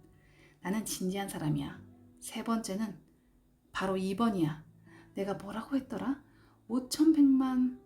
사업가는 다시 고개를 숙였다. 그 다음에 뭐라고요? 사업가는 어린 왕자가 조용히 있을 가망성이 전혀 없다는 것을 깨달았다. 하늘에서 때때로 반짝이는 저 수백만 개의 작은 것들. 파리요? 아니란다. 반짝이는 작은 것들을 말하는 거야. 꿀벌이요? 아니야. 게으름뱅이를 몽상에 빠뜨리는 저 작은 황금빛을 말하는 거야. 하지만 나는 진지한 사람이야. 나는 공상이나 하고 있을 시간이 없어. 아, 별들이요? 그래, 바로 그거다, 별들. 그 5100만 개의 별들을 가지고 뭘 하시는 거예요? 5162만 2731개란다. 나는 진지해. 나는 정확하다니까. 그런데 그 별을 가지고 뭐 하는데요? 내가 뭘 하냐고? 네, 아무것도 안 해. 단지 소유하고 있는 거지. 별들을 소유하고 있다고요? 나는 이미 왕을 만났는걸요? 왕들은 소유하지 않아. 그들은 지배하고 있을 뿐이야. 그건 아주 다른 거야. 그럼 별들을 소유하면 무슨 도움이 되나요? 나를 부자로 만들어주지. 부자가 된다는 것은 무슨 도움이 되는데요? 다른 별들을 사는데 도움이 되지. 누군가 별들을 발견하게 되면 말이야. 이 아저씨도 그 술주정뱅이 아저씨와 비슷하게 이치를 따지는군. 어린 왕자는 이렇게 생각했다. 그러면서도 다시 질문을 했다. 별들을 어떻게 소유할 수 있어요? 그렇다면 저 별들은 누구 것이지? 사업가는 까다롭게 되물었다. 몰라요. 누구의 것도 아니에요. 그러니까 그 별들은 내 소유란다. 왜냐하면 내가 가장 먼저 그 생각을 해냈으니까. 그게 충분한 이유예요? 물론이지. 누구의 소유도 아닌 다이아몬드를 네가 발견하게 되면 그거는 네 소유가 된단다. 너가 누구의 것도 아닌 섬을 발견하면 그 섬은 너 것이 되는 거야. 내가 가장 먼저 어떤 생각을 해내서 특허를 얻으면 그것은 너 것이 돼. 나 이전에는 그 누구도 별들을 소유할 생각을 하지 않았기 때문에 내가 별들을 소유하게 된 거야. 그렇군요. 그런데 그 별들을 가지고 뭘 하시는데요? 어린 왕자가 물었다. 그것들을 관리하지. 세고 또 세고 그러면서. 그건 어려운 일이란다. 하지만 나는 진지한 사람이거든. 어린 왕자는 아직도 만족스럽지 않았다. 내가 만약 어떤 목도리를 하나 소유하고 있다면 그것을 목에 두를 수도 있고 가지고 다닐 수도 있어요. 내가 만약 꽃 한 송이를 소유하고 있다면 그 꽃을 꺾을 수도 있고 가지고 다닐 수도 있어요. 하지만 아저씨는 별들을 딸 수가 없잖아요. 그렇지. 하지만 그 별들을 은행에 예금해 둘 수는 있어. 그게 무슨 뜻이에요? 내 별들을 세어서 종이에 적어 놓는 것을 의미해. 그러고 나서 그 종이를 금고에 넣고 열쇠로 잠그는 거야. 그게 다예요? 물론이지. 그걸로 충분해. 재미있네. 꽤 시적이야. 하지만 그리 진지하지는 못하잖아. 어린 왕자는 진지한 일이라는 것에 대해 어른들과는 아주 다른 생각을 갖고 있었다. 나는 내가 매일 물을 주는 꽃 하나를 소유하고 있어요. 그리고 3개의 화산을 소유하고 있는데 일주일에 한 번씩 분하고 청소를 해주고 있지요. 왜냐하면 휴화산의 분하고도 청소해 주어야 하기 때문이에요. 아무리 휴화산이라 하더라도 언제 폭발할지는 알 수 없는 일이거든요. 내가 화산을 소유하고 있다는 점이 그 화산들에게는 유익하죠. 내 꽃도 마찬가지고요. 하지만 아저씨는 별들에게 유익하지 못하잖아요. 어린 왕자가 이렇게 얘기하자 사업가는 뭔가를 말하려고 했지만 결국 아무 말도 하지 못했다. 그리고 어린 왕자는 가버렸다. 어른들은 정말 너무너무 이상하군. 어린 왕자는 여행을 계속하면서 이렇게 생각했을 뿐이다. 다섯 번째 행성은 특히 호기심이 같다. 가장 작은 별이었다. 겨우 가로등 하나와 가로등지기 한 명의 자리만 있는 그런 행성이었다. 하늘 어느 구석에 있는 집도 없고 주민도 없는 행성에 가로등과 가로등지기가 무슨 소용이 있는 건지 어린 왕자는 그 이유를 알 수가 없었다. 그렇지만 속으로 생각했다. 이 사람이 터무니없는 건 사실일 거야. 하지만 왕이나 허영심 많은 사람 또는 사업가나 술꾼보다는 덜할 거야. 적어도 이 사람이 하는 일은 의미가 있거든. 가로등에 불을 켜는 것은 별을 하나 더 탄생하게 하거나 꽃 한 송이를 더 태어나게 하는 것과 마찬가지니까. 또 가로등을 끄는 건 꽃이나 별을 잠재우게 하는 거야. 이건 아주 아름다운 일이야. 그러니까 진정으로 유익한 일일 거야. 별을 잠재우는 것일 거야. 안녕하세요 아저씨. 방금 왜 아름다운 가로등을 일이야. 껐어요? 그러니까 어린 진정으로 왕자는 유익한 일일 거야. 가로등지기에게 정중히 인사하였다. 안녕하세요 안녕 아저씨. 좋은 아침. 방금 그건 왜 지시사항이야. 가로등을 껐어요? 가로등지기가 대답했다. 어린 왕자는 가로등지기에게 그게 뭔지 정중히 이해 인사하였다. 못하겠는데요. 어린 왕자가 안녕 말했다. 좋은 아침. 그건 지시사항이야. 이해할 것도 없어. 가로등지기가 지시사항은 대답했다. 그냥 지시사항일 뿐이니까. 그게 좋은 뭔지 아침. 이해 못하겠는데요. 가로등지기가 어린 가로등을 왕자가 다시 말했다. 껐다. 그러고 나서 이해할 것도 빨간색 없어. 바둑판 문이 손수건으로 지시사항은 이마를 그냥 훔쳤다. 지시사항일 뿐이니까. 나는 아주 좋은 힘든 아침. 일을 하고 있는 거야. 옛날에는 가로등지기가 괜찮은 가로등을 다시 일이었거든. 껐다. 아침이면 가로등을 그러고 끄고 나서 저녁이면 빨간색 가로등을 바둑판 켜곤 문의 했지. 손수건으로 이마를 그리고 훔쳤다. 나머지 쉬는 시간에는 나는 쉬고 아주 밤에는 힘든 잠을 일을 하고 있는 잤는데 거야. 그런데 옛날에는 지시사항이 괜찮은 일이었지. 바뀌었나요? 아침이면 지시사항은 바뀌지 가로등을 않았어. 끄고 바로 그 점이 저녁이면 비극이야. 가로등을 켜곤 했어. 행성은 해마다 그리고 점점 더 나머지 빨리 시간 돌고 중 있는데 낮에는 쉬고 지시사항은 변하지 밤에는 잠을 않았으니까. 잤는데 그래서요? 그런데 어린 왕자가 물었다. 지시사항이 바뀌었나요? 이제 이 행성은 1분에 한 바퀴씩 지시사항은 돌고 바뀌지 있고 않았어. 나는 단 바로 1초도 쉴 그 수가 점이 없게 되었어. 비극이야. 1분에 한 번씩 행성은 가로등을 해마다 켜고 점점 꺼야 더 하니까. 빨리 돌고 있는데 그거 참 지시사항은 재미있군요. 변하지 않았으니. 아저씨네 별에서는 하루가 그래서요? 1분이군요. 전혀 어린 왕자가 재미있지 물었다. 않단다. 이제 이 우리가 함께 행성은 얘기한 지 1분에 벌써 한 한 달이 바퀴씩 돌고 되었으니까. 있고 한 나는 단 달이라고요? 1초도 쉴 수가 없게 되었어. 30분 지났거든. 1분에 한 그러니까 번씩 30이 된 가로등을 켜고 꺼야 좋은 하니까. 아침. 그러고는 다시 가로등을 그거 껐다. 참 재미있군요. 어린 왕자는 그를 아저씨네 바라보았다. 별에서는 하루가 1분이네요. 지시사항에 그토록 충실한 그가 좋았다. 전혀 재밌지 않단다. 우리가 어린 함께 얘기한 지 왕자는 벌써 자기 한 행성에서 달이 의자를 되었으니까. 옮겨가면서 해가 지는 것을 한 보던 달이라고요? 일을 떠올렸다. 30분 그러고는 가로등지기 지났거든. 친구를 도와주고 싶어서 그러니까 말했다. 30일인 거야. 좋은 저 아침. 아저씨가 쉬고 그러고는 다시 싶다면 가로등을 그럴 수 있는 껐다. 방법을 내가 알고 있는데 어린 왕자는 그를 나야 바라보았다. 언제나 그러고 싶지. 지시사항에 가로등지기가 말했다. 그토록 충실한 그가 좋았다. 왜냐하면 성실하면서도 게으를 수 어린 있기 왕자는 때문이다. 자기 행성에서 의자를 옮겨가면서 아저씨네 행성은 해가 너무 지는 것을 작아서 보던 일을 떠올렸다. 성큼성큼 세 걸음이면 한 바퀴 그러고는 돌 수 있어요. 가로등지기 친구를 도와주고 그러니까 싶어서 늘 말했다. 햇빛 아래 있고 싶으면 좀 저 천천히 걷기만 하면 되지요. 아저씨가 쉬고 싶다면 아저씨가 쉬고 그럴 수 있는 싶다면 방법을 걸으면 내가 알고 돼요. 있는데 그러면 아저씨가 나야 원하는 언제나 만큼 그러고 싶지. 낮에 오랫동안 계속될 가로등지기가 거예요. 말했다. 그렇다 해도 왜냐하면 크게 달라지는 것은 없단다. 성실하면서도 게으를 수 내가 있기 가장 때문이다. 좋아하는 일은 잠자는 것이니까. 아저씨네 행성은 너무 운이 작아서 나쁘시군요. 성큼성큼 세 운이 나빠. 좋은 걸음이면 아침. 한 바퀴를 돌 수 가로등지기가 있어요. 그렇게 말하면서 가로등을 그러니까 껐다. 늘 햇빛 아래 쉬고 이 싶으면 아저씨가 멀리 좀 여행을 천천히 떠난다면 걷기만 하면 되지요. 왕이나 허영심 많은 사람, 아저씨가 쉬고 술꾼, 싶다면 사업가든 걸으면 돼요. 다른 모든 그러면 사람들에게서 아저씨가 원하는 비웃음을 받을 만큼 거야. 낮이 오랫동안 계속될 하지만 내가 거예요. 보기에 그렇다 우스꽝스럽지 않은 해도 사람은 그게 이 달라질 것은 아저씨뿐인 걸. 없단다. 아마도 이 내가 가장 아저씨가 좋아하는 것은 자기 잠자는 자신이 것이니까. 아닌 다른 것을 돌보고 있기 운이 때문일지도 몰라. 나쁘시군요. 운이 나빠. 좋은 아침. 어린 왕자는 애석한 가로등지기가 마음에 그렇게 말하면서 한숨을 쉬고 가로등을 나서 껐다. 다시 생각했다. 이 아저씨가 이 멀리 여행을 아저씨야말로 떠난다면 내가 친구로 볼 왕이나 수 허영심 있는 많은 사람, 유일한 사람이야. 술꾼, 사업가든 하지만 아저씨 다른 모든 행성은 정말 사람들에게서 너무 비웃음을 작아. 받겠지.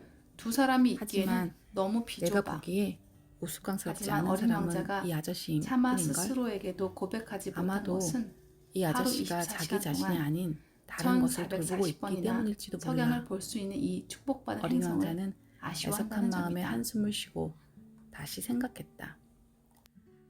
이 아저씨야말로 내가 친구로 만들 수 있는 유일한 사람이야. 하지만 아저씨의 행성은 정말이지 너무 작아. 두 사람이 있기에는 너무 비좁아. 하지만 어린 왕자가 차마 스스로에게 고백하지 못한 것은 하루 24시간 동안 1440번의 석양을 볼 수 있는 이 축복받은 행성을 아쉬워한다는 점이다. 6번째 행성은 10배나 넓은 행성이었다. 그곳에는 어마어마하게 많은 책을 쓴 노인이 살고 있었다. 저런 탐험가가 오는군. 노인은 어린 왕자를 보고 이렇게 소리쳤다. 어린 왕자는 탁자 앞에 앉아 조금 숨을 헐떡거렸다. 벌써 그렇게 많은 곳을 여행했으니. 너는 어느 행성에서 왔니? 노인이 물었다. 이 커다란 책은 뭐예요? 할아버지는 여기에서 뭘 하시는 거예요? 어린 왕자가 물었다. 나는 지리학자란다. 지리학자가 뭐예요?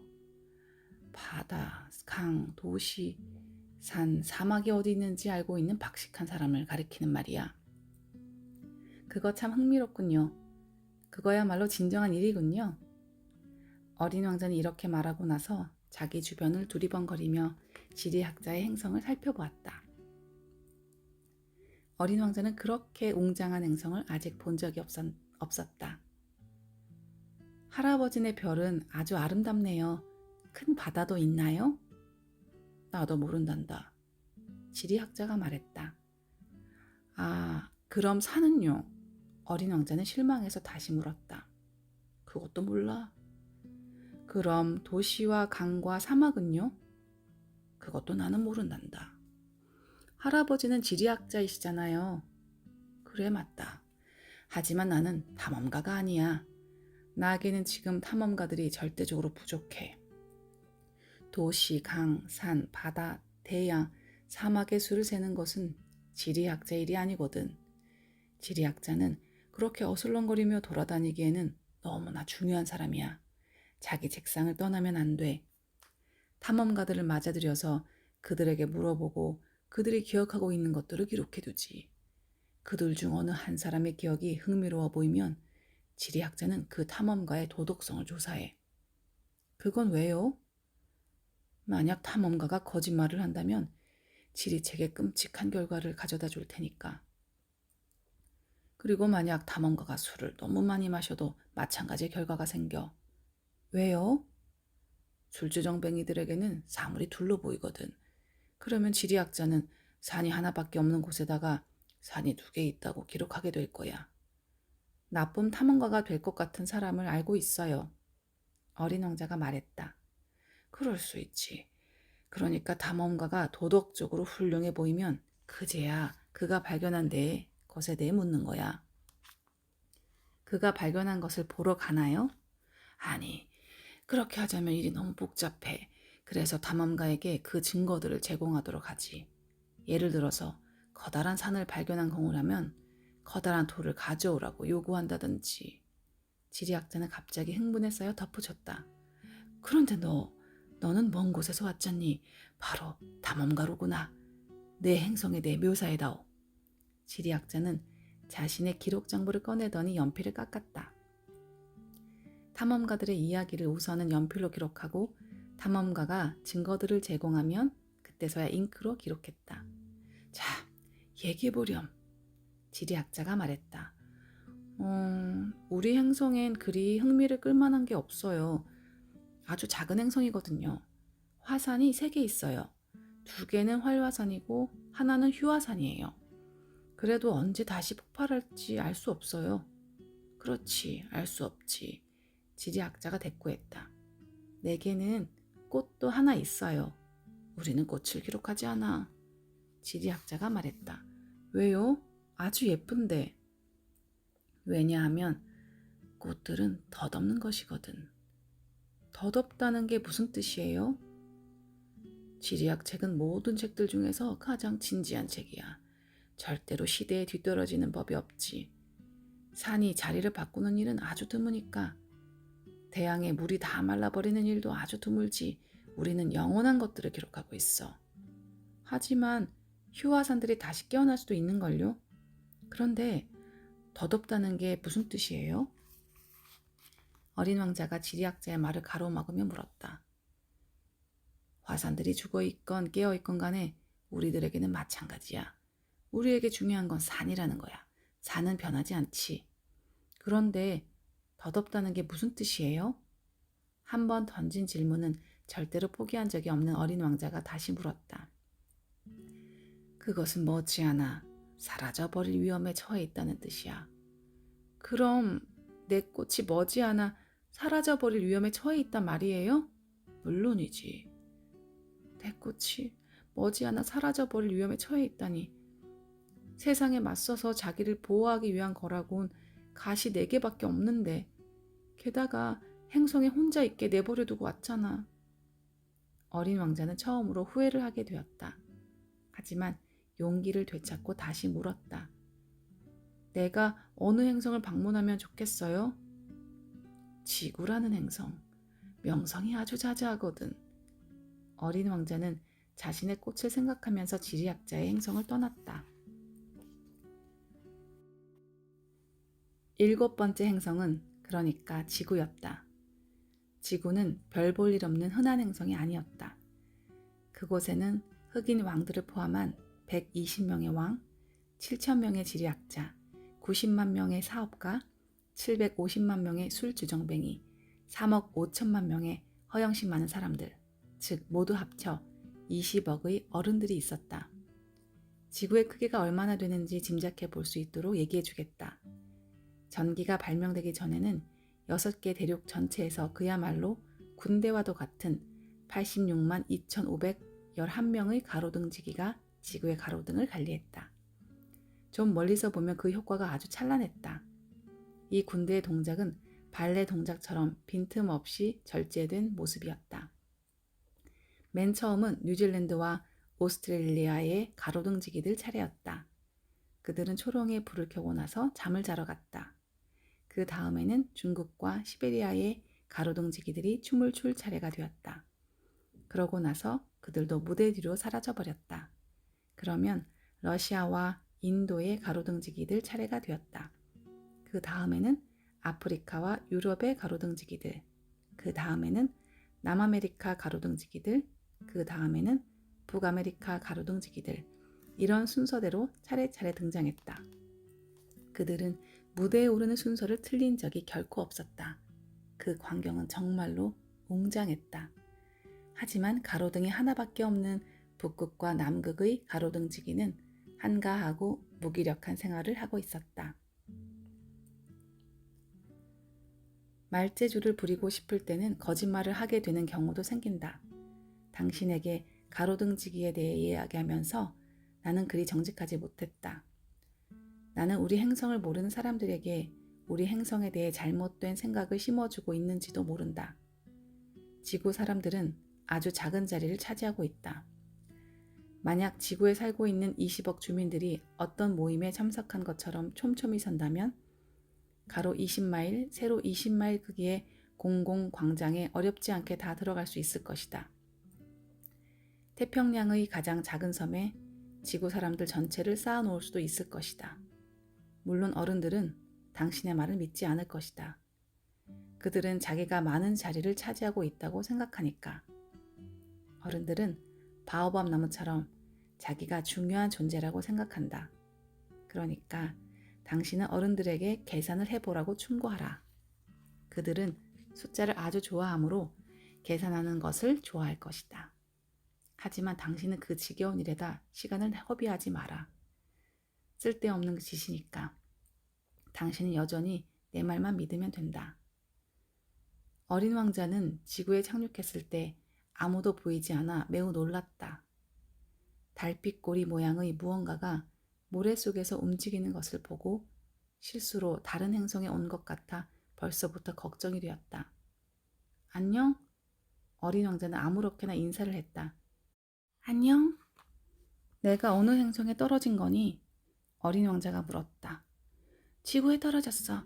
그것도 아프리카에. 아, 지구에는 그러니까 아무도 없는 거니? 여기는 사막이야. 사막에는 아무도 없단다. 지구는 커다래. 어린 왕자는 돌 위에 앉아서 고개를 들어 하늘을 쳐다보았다. 별들이 반짝이는 건 언제든지 누구든지 자신의 별을 찾을 수 있게 하느라 그런 것일까? 저기 내 행성을 보렴. 우리 바로 위에 있어. 하지만 너무나 멀리 있어. 아름답구나. 그런데 여기에 뭐하러 온 거니? 어떤 꽃과 문제가 생겼거든. 어린 왕자가 말했다. 아, 둘은 입을 다물었다. 사람들은 어디에 있니? 사막은 좀 적적하구나. 마침내 어린 왕자가 다시 말했다. 사람들이 사는 곳도 적적하긴 마찬가지야. 넌 참 이상한 짐승이구나. 손가락처럼 가느다랗고. 어린 왕자는 뱀을 한참 바라보다가 말했다. 하지만 그 어떤 왕의 손가락보다 강하지. 뱀이 말했다. 너는 그리 강하지 못해. 발도 없잖아. 여행도 할 수 없고. 나는 너가 배를 타고 갈 때보다 더 먼 곳으로 너를 데려다 놓을 수 있어. 뱀은 이렇게 말하더니 어린 왕자의 발목을 금팔찌처럼 둥글게 말았다. 그러고는 다시 말했다. 나는 만지는 것마다 모두 땅에게 돌려준단다. 그들이 원래 있던 곳인 땅에게 말이야. 하지만 너는 순수하고 다른 별에서 왔으니까. 어린 왕자가 대답하지 않았다. 그러자 뱀이 계속 말했다. 내가 불쌍하구나. 이렇게 허약한데 이 무정한 지구에 와 있으니. 언젠간 너의 행성이 너무나 그리워지면 내가 너를 도와줄 수 있어. 나는 잘 알았어. 그런데 너는 왜 늘 수수께끼 같은 말을 하니? 어린 왕자가 말했다. 나는 어떤 수수께끼나 다 풀거든. 그들은 입을 다물었다. 어린 왕자는 사막을 가로질러 가면서 오로지 꽃 한 송이만을 만났을 뿐이다. 꽃잎이 3개 달려있는 보잘것없는 꽃이었다. 안녕? 어린 왕자가 인사했다. 안녕, 꽃이 대답했다. 사람들이 어디에 있는지 말해줄 수 있니? 어린 왕자가 점잖게 물었다. 꽃은 언젠가 대상 행렬이 지나가는 것을 본 적이 있었다. 사람들? 사람들이 존재하긴 하지. 몇 년 전에 67명쯤 되는 사람들을 본 적이 있어. 하지만 어디에 가야 그들을 만날 수 있을지는 몰라. 그들은 바람 부는 대로 정처 없이 다니니까. 그들에게는 뿌리가 없어. 그래서 많이들 불편해하지. 그럼 잘 있어. 어린 왕자가 말했다. 잘 가. 어린 왕자는 어느 산을 올라갔다. 여태까지 그가 알고 있던 산이라고는 기껏해야 자기 무릎 높이 정도 되는 화산뿐이었다. 그리고 그 화산들 중 휴화산은 등받이 없는 의자처럼 사용하곤 했다. 이렇게 높은 산에 오르면 지구 전체와 모든 사람들이 한꺼번에 보일 거야. 하지만 산 위에서도 아주 뾰족뾰족한 바위들로 된 다른 산봉우리들밖에 보이지 않았다. 안녕. 어린 왕자는 무작정 인사했다. 안녕, 안녕, 안녕. 메아리가 답했다. 누구세요? 어린 왕자가 물었다. 누구세요? 누구세요? 누구세요? 메아리가 답했다. 내 친구가 되어주세요. 나는 혼자예요. 어린 왕자가 말했다. 나는 혼자예요. 나는 혼자예요. 나는 혼자예요. 다시 메아리가 답했다. 정말 이상한 행성이네. 아주 건조한 데다가 아주 뾰족하고 아주 소금기가 많아. 사람들은 상상력도 없어서 내가 한 말만 되풀이하고 있으니 내 행성에 있는 꽃은 언제나 자기가 먼저 말을 거는데. 어린 왕자는 모래와 바위와 눈을 지나며 한참 걷다가 마침내 길을 발견했다. 모든 길은 사람들이 사는 곳으로 통하게 마련이다. 안녕? 어린 왕자가 말했다. 장미꽃이 만발한 공원이었다. 안녕? 장미꽃들이 말했다. 어린 왕자는 장미꽃들을 바라보았다. 그 꽃들은 모두 다 자기 꽃과 비슷한 모습이었다. 너희들은 누구니? 우리는 장미야. 아. 어린 왕자는 자신이 아주 불행하게 느껴졌다.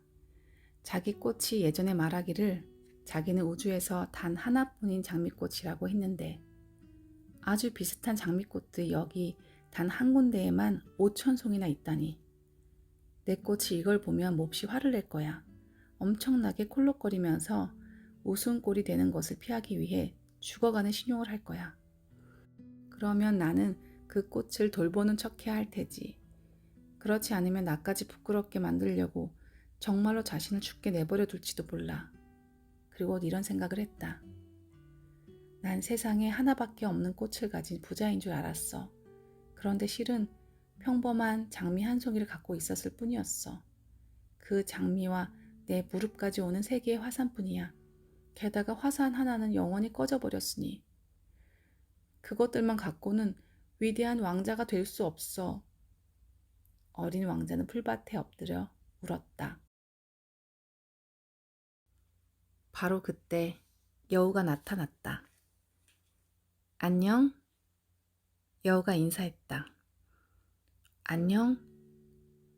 어린 왕자는 예의 바르게 대답하고 나서 주변을 살폈다. 하지만 아무것도 보이지 않았다. 나 여기 있어. 사과나무 아래에. 넌 누구니? 참 예쁘게 생겼구나. 어린 왕자가 말했다. 나는 여우야. 이리 와서 나랑 놀자. 나는 지금 너무나 슬프거든. 어린 왕자가 여우에게 말했다. 나는 너랑 놀 수가 없어. 길들여지지 않았거든. 여우가 말했다. 아, 미안해. 어린 왕자는 좀 더 생각을 하고 나서 덧붙였다. 길들인다는 게 무슨 뜻인데? 너는 여기 출신이 아니구나? 뭘 찾고 있는 거니? 여우가 물었다. 사람들을 찾고 있어. 길들인다는 게 무슨 뜻이야? 사람들은 총을 갖고 있고 사냥을 하지. 그래서 아주 골치 아파. 그들은 닭도 키워. 그게 유일한 그들의 관심거리지. 너도 닭을 찾고 있니? 여우가 말했다.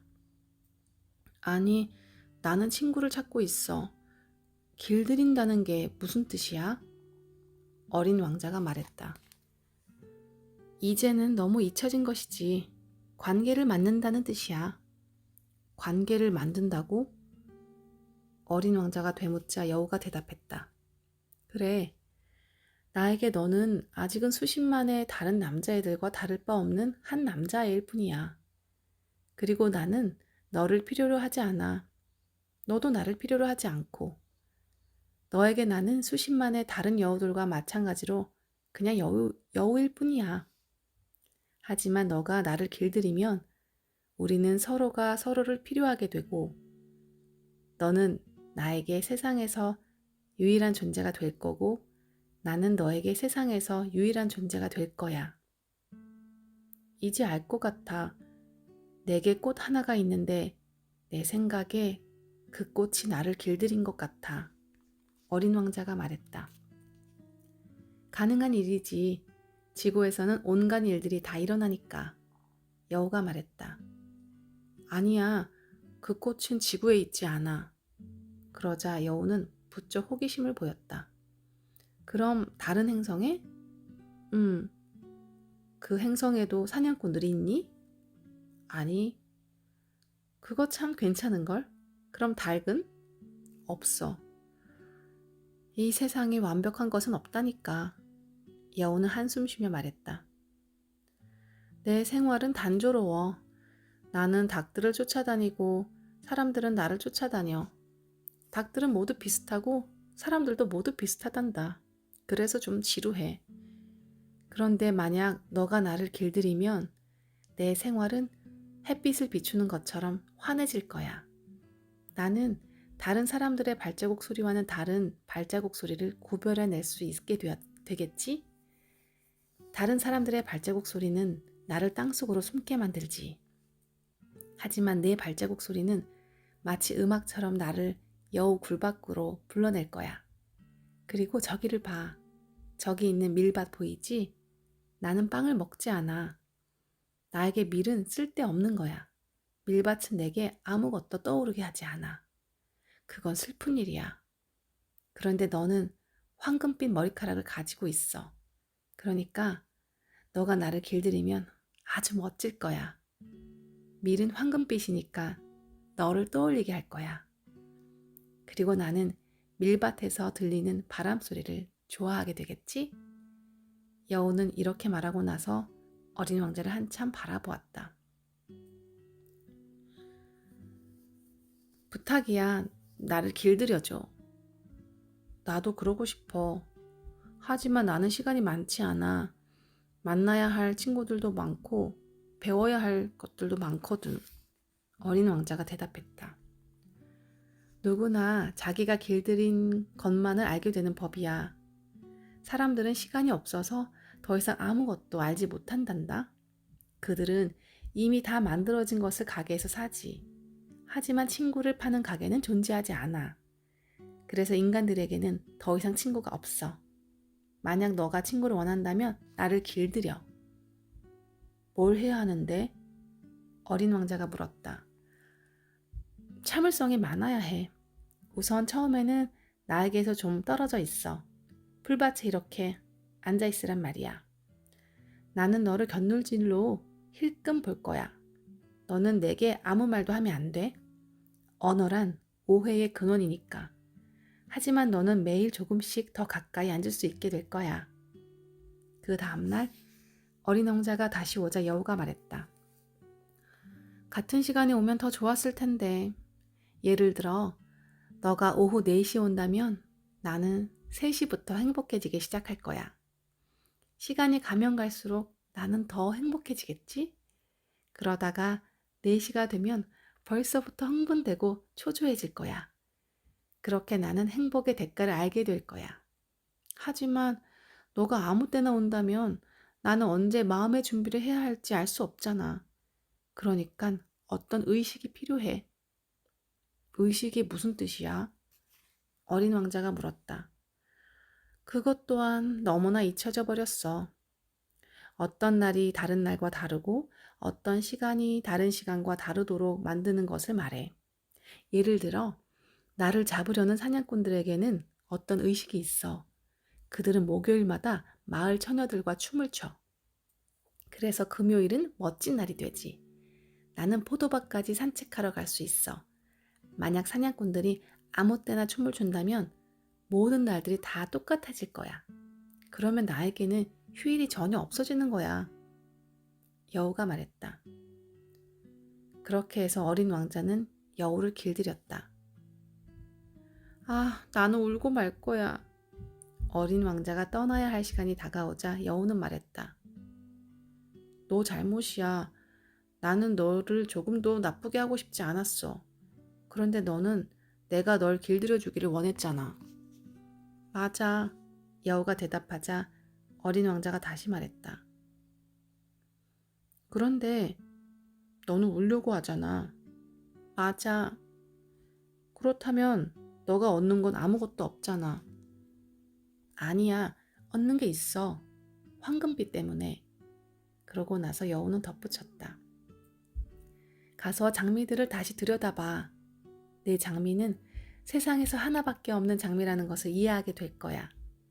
그 다음에 내게 다시 찾아와서 마지막 인사를 해주렴. 그러면 내가 비밀 하나를 선물로 줄게. 어린 왕자는 장미들을 다시 보러 갔다. 너희는 내 장미와 전혀 안 비슷해. 너희는 아직 아무것도 아니야. 아무도 너희를 길들이지 않았고 너희 또한 아무도 길들이지 않았으니까. 너희는 길들이기 전에 내 여우와 같아. 그때는 그저 수많은 다른 여우들과 다를 바 없는 여우였어. 하지만 나는 그 여우를 내 친구로 만들었어. 그래서 이제는 세상에서 유일한 여우가 되었어. 어린 왕자가 이렇게 얘기하자 장미들은 어쩔 줄 몰라 했다. 너희는 아름다워. 하지만 텅 비었어. 너희를 위해 죽을 수는 없을 거야. 물론 보통 사람이 지나가다 나의 장미를 보면 너희와 똑같다고 생각할 거야. 하지만 단 한 송이의 내 장미가 너희 모두보다 더 중요해. 왜냐하면 내가 물을 준 장미니까. 왜냐하면 내가 덮개를 씌워준 장미이니까. 왜냐하면 내가 바람막이로 가려준 장미이니까. 왜냐하면 나비가 되도록 남겨둔 두세 마리만 제외하고 내가 벌레들을 잡아준 장미니까. 왜냐하면 투덜대거나 자랑을 늘어놓거나 때로는 침묵하고 있을 때까지 내가 모든 것을 다 받아준 장미니까. 왜냐하면 나의 장미니까. 그러고 나서 어린 왕자는 여우에게로 돌아와 말했다. 잘 있어. 잘 가. 자, 이제 비밀을 말해줄게. 아주 단순한 거야. 우리는 마음으로 보아야만 잘 볼 수 있어. 중요한 것은 눈에 보이지 않아. 여우가 말했다. 중요한 것은 눈에 보이지 않아. 어린 왕자는 잘 기억해 두려고 그 말을 따라했다. 너가 너의 장미를 위해 잃어버린 시간이 너 장미를 그토록 중요하게 만든 거야. 내가 나의 장미를 위해 잃어버린 시간이. 어린 왕자는 잘 기억해 두려고 따라했다. 사람들은 이 진리를 잊어버렸어. 하지만 너는 그 진리를 잊지 말아야 해. 너는 너가 길들인 것에 대해 영원히 책임을 져야 해. 너는 너 장미에 대해 책임이 있어. 나는 내 장미에 대해 책임이 있어. 어린 왕자는 잘 기억해 두려고 또 따라했다. 안녕하세요. 어린 왕자가 인사했다. 안녕. 선로 변경 영무원이 대답했다. 여기에서 뭐 하고 있는 거예요? 어린 왕자가 물었다. 나는 여행객들을 1000명 단위로 분류하고 있는 거야. 그들을 싣고 갈 기차들을 보내려고 말이지. 어떤 때는 오른쪽으로 보내고 어떤 때는 왼쪽으로 보내지. 그때 불 켜진 급행열차 한 대가 천둥 소리를 내면서 지나가는 바람에 통제실이 흔들렸다. 저 사람들은 바쁜가 봐요. 저 사람들은 뭘 찾고 있는 거예요? 열차를 모는 사람도 그건 모른단다. 영무원이 말했다. 그때 반대 방향에서 불 켜진 급행열차 또 한 대가 요란한 소리를 내며 나타났다. 벌써 돌아온 거예요? 어린 왕자가 물었다. 같은 열차가 아니란다. 서로 엇갈리는 거야. 영무원이 말했다. 저 사람들은 자기가 있던 곳이 마음에 들지 않았나 봐요. 자기가 있던 곳은 결코 마음에 들지 않는 법이란다. 그때 불 켜진 세 번째 급행열차가 천둥 소리를 내며 나타났다. 저 사람들은 첫 번째 열차의 승객들을 쫓아가는 건가요? 어린 왕자가 물었다. 그들은 누구를 쫓아가는 게 아니야. 열차 안에서 잠자고 있거나 하품하고 있을 뿐이야. 아이들만 창문에 코를 박고 있지. 영무원이 말했다.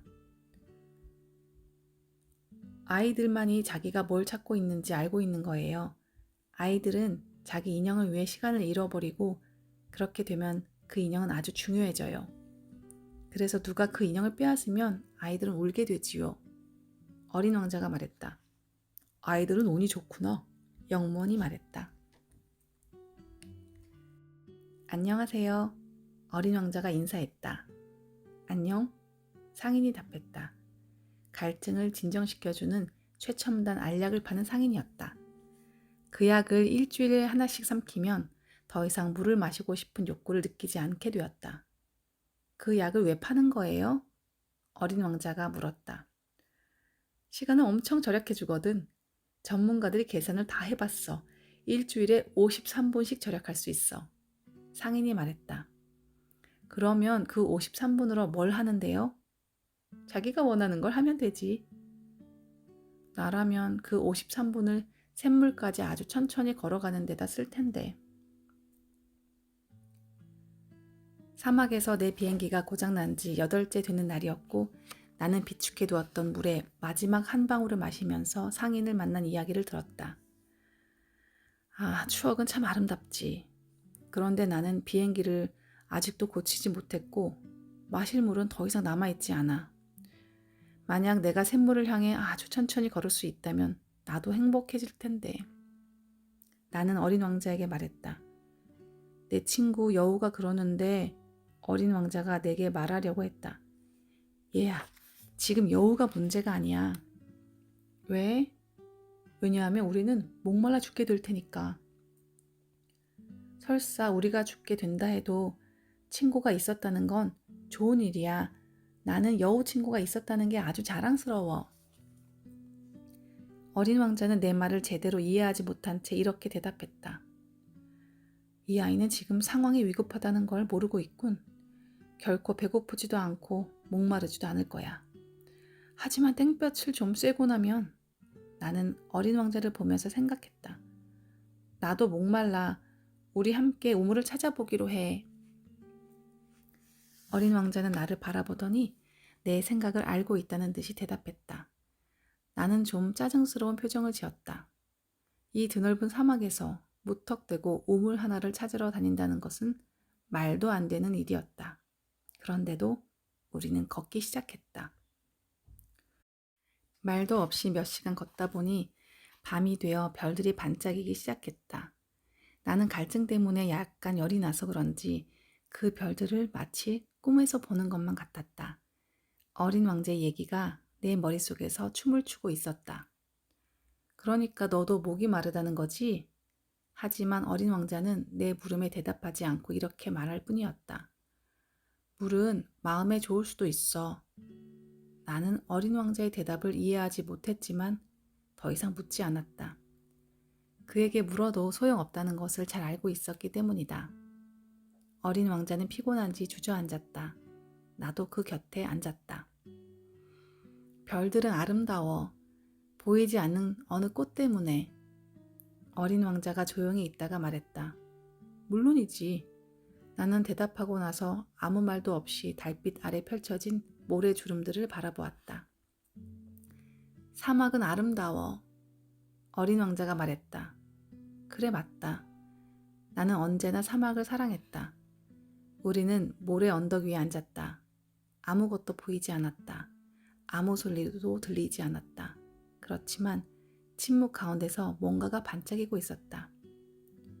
사막이 아름다운 건 어딘가에 우물을 감추고 있기 때문이야. 어린 왕자가 말했다.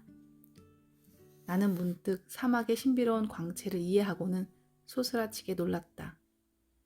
어렸을 적 나는 오래된 집에 살고 있었는데 전설에 따르면 그 집에는 보물이 하나 감춰져 있다는 것이었다. 물론 그 어느 누구도 보물을 발견하지는 못했다. 아니, 어쩌면 찾으려 들지도 않았을 것이다. 하지만 그 보물은 그 집 전체가 마법에 쌓여 있는 것처럼 매혹적으로 보이게 했다. 그 집은 마음속 깊은 곳에 비밀을 감춰두고 있었던 것이다. 그래, 맞아. 집이든 별이든 사막이든 간에 그들을 아름답게 만드는 것은 보이지 않아. 내가 어린 왕자에게 이렇게 얘기하자 그가 말했다. 아저씨가 내 여우와 같은 생각을 해서 기뻐. 어린 왕자가 잠이 들었기 때문에 나는 그를 품에 안고 다시 걷기 시작했다. 나는 감동에 젖어들었다. 깨지기 쉬운 보물을 아는 것만 같았다. 이 지구상에 그만큼 깨지기 쉽고 연약한 것은 더 이상 없는 것처럼 느껴지기까지 했다. 내가 지금 보고 있는 것은 껍데기일 뿐이야. 가장 중요한 것은 눈에 보이지 않아. 나는 달빛에 비친 어린 왕자의 창백한 이마, 꼭 감은 눈, 바람에 나부끼는 머리카락들을 바라보며 생각했다. 살짝 벌어진 어린 왕자의 입술에 슬며시 미소가 번지는 것을 보고 나는 다시 생각했다. 잠들어 있는 어린 왕자가 이토록 나를 감동시키는 것은 그가 어느 꽃에 대해 갖고 있는 충성심 때문일 거야. 잠을 자고 있을 때조차 램프 불꽃처럼 빛을 발하는 건 어느 장미의 형상이야. 나는 어쩌면 어린 왕자가 더욱 연약할지도 모른다고 생각했다. 램프는 잘 보호해야 한다. 바람 한번 휙 불면 꺼져버릴 수도 있으니까. 그렇게 걷다가 동이 틀 무렵에 우물을 하나 발견했다. 사람들은 급행열차에 서둘러 타고 있지만 무엇을 찾고 있는지 몰라. 그래서 분주히 움직이면서도 뱅뱅 돌고만 있는 거야. 어린 왕자는 덧붙여 말했다. 그럴 필요 없는데. 우리가 찾아낸 우물은 사하라의 우물과는 다른 모양이었다. 사하라의 우물은 사막에 패인 단순한 구멍일 뿐이었다. 그런데 우리가 찾은 우물은 마을의 우물처럼 생겼다. 하지만 근처에 마을이 하나도 없었기 때문에 나는 꿈을 꾸는 것만 같았다. 참 이상도 하지. 모든 것이 다 준비되어 있네. 도르래, 두레박, 줄. 어린 왕자에게 말했다. 어린 왕자는 웃으면서 줄을 잡더니 도르래를 움직이게 했다. 바람이 오래도록 잠자고 있을 때 낡은 풍향개가 그렇듯이 도르래는 신음소리를 냈다. 들리지? 우리가 이 우물을 깨우니까 우물이 노래하고 있어. 어린 왕자가 말했다. 내가 할게. 너한테는 너무 무거워. 나는 어린 왕자가 힘든 것을 원치 않았기에 그에게 말했다. 나는 두레박을 우물 밖으로 천천히 끌어올려서 흔들리지 않게 잘 올려놓았다. 내 귀에 도르래의 노랫소리가 계속 들렸다. 아직도 출렁이는 물속에서 태양이 떨고 있는 것이 보였다. 나 이 물 마시고 싶어. 좀 줘. 어린 왕자가 말했다. 그때 나는 어린 왕자가 찾던 것이 무엇인지 깨달았다. 나는 양동이를 어린 왕자의 입까지 들어올렸다. 어린 왕자는 눈을 감고서 물을 마셨다. 마치 축제처럼 감미로웠다. 이 물은 보통의 음식과는 아주 다른 것이었다. 그것은 별들 아래에서의 행진, 도르래의 노래, 내 팔의 노력으로 생겨난 것이었다. 그것은 선물처럼 마음에 좋은 것이었다. 어렸을 때 크리스마스 트리의 불빛, 자정미사의 음악, 미소의 부드러움, 이런 것들이 내가 받은 크리스마스 선물을 찬란히 빛나게 했던 것처럼 말이다. 아저씨네 행성 사람들은 한 공원에다 5,000송이의 장미들을 키우고 있으면서 그 공원에서 자기들이 찾고 있는 걸 발견하지 못하고 있어. 어린 왕자가 그렇게 얘기했다. 찾지 못하고 있지. 단지 장미 한 송이나 물 한 모금에서도 찾아낼 수 있는 걸 말이야. 물론이지. 하지만 눈으로는 볼 수 없거든. 마음으로 찾아야 해. 어린 왕자가 덧붙였다. 나는 물을 마셨다. 그러고는 심호흡을 했다.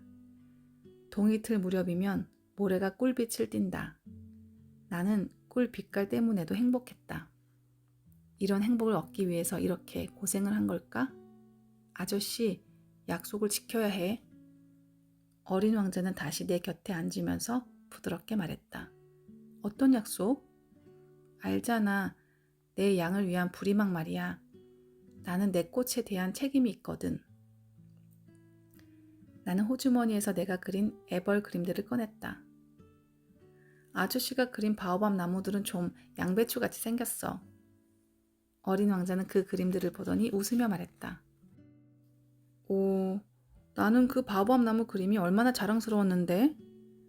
아저씨가 그린 여우는 귀가 좀 뿔같이 생겼어. 게다가 너무 길어. 그러더니 어린 왕자는 다시 웃었다. 얘야, 좀 너무하구나. 나는 속이 보이지 않는 보아뱀과 속이 보이는 보아뱀 외에는 아무것도 그릴 줄 모르는 사람이었단다. 아, 괜찮을 거야. 아이들은 다 알아보니까. 그래서 나는 연필로 부리망을 그렸다. 그 그림을 어린 왕자에게 줄 때 가슴이 죄어드는 것 같았다. 너는 내가 모르는 계획을 갖고 있구나. 그거 알아? 내가 지구에 떨어진 게 내일이면 꼭 1년이 돼. 어린 왕자는 대답하지 않고 이렇게 말했다. 그리고 잠시 침묵에 쌓여 있다가 다시 말을 이었다. 바로 이 근처에 떨어졌었어. 그러면서 어린 왕자는 얼굴을 붉혔다. 이유는 알 수 없지만 나는 이상한 서글픔을 느꼈다. 그런데도 어떤 궁금증 하나가 떠올랐다.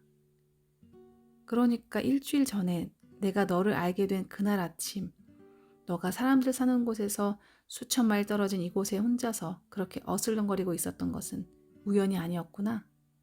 너는 너가 떨어진 지점으로 돌아가고 있는 거였니?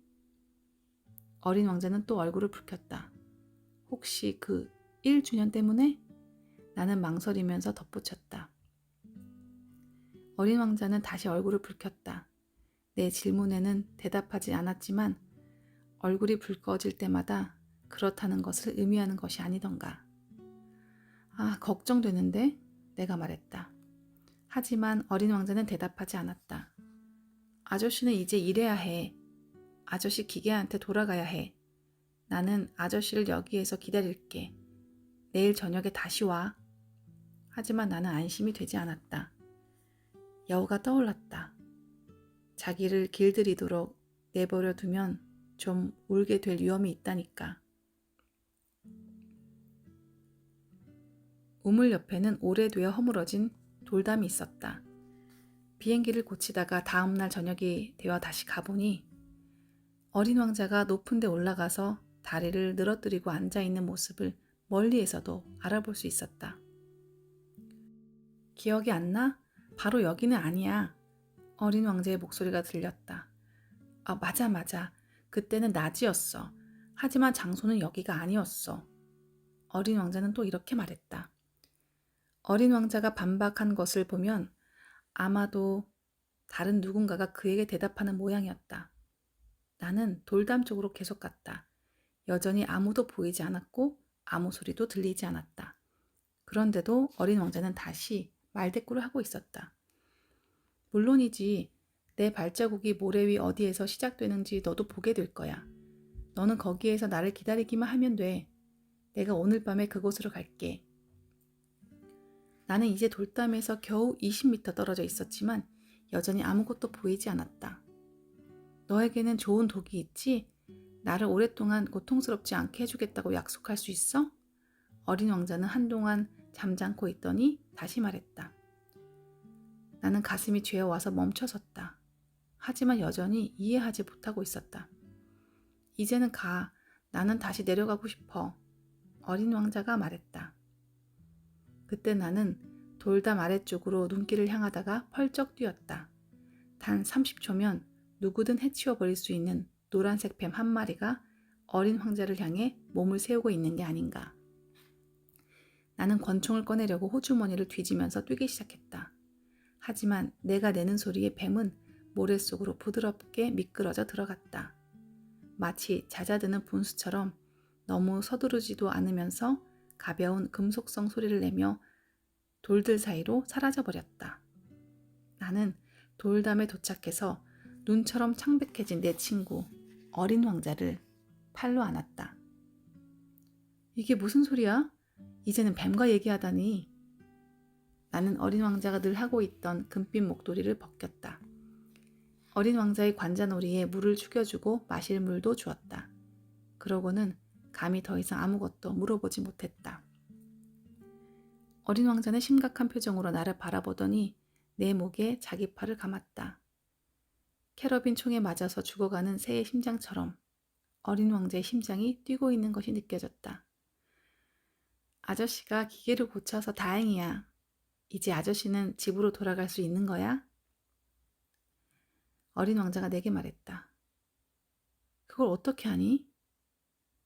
마침 나는 뜻밖에도 비행기를 고치는데 성공했다는 것을 알리러 왔던 것이다. 나도 오늘 집으로 돌아가. 어린 왕자는 내 질문에는 아무 대답도 하지 않고 이렇게 말할 뿐이었다. 그러더니 서글프게 덧붙였다. 훨씬 더 멀어, 훨씬 더 힘들고. 뭔가 특별한 일이 벌어지고 있다는 것을 충분히 느낄 수 있었다. 나는 어린 왕자를 아기처럼 품에 꼭 안았다. 그런데 그가 어떤 심연 속으로 곧장 빠져들어가서 그를 도저히 잡을 수 없는 듯이 느껴졌다. 어린 왕자의 진지한 시선은 아스라이 먼 곳을 향해 있었다. 내게는 아저씨가 그려준 양도 있고 그 양을 위한 상자도 있어. 그리고 부리망도 있고. 그러더니 어린 왕자는 쓸쓸히 미소 지었다. 나는 오래 기다렸다. 그의 몸이 다시 조금씩 따뜻해지는 것이 느껴졌다. 꼬마야, 너 무서웠던 거로구나? 당연히 그는 무서웠던 것이다. 오늘 저녁에는 더 무서워하게 될 거야. 어린 왕자는 부드럽게 웃으면서 말했다. 나는 어쩔 수 없다는 생각 때문에 다시 몸이 얼어붙는 것 같았다.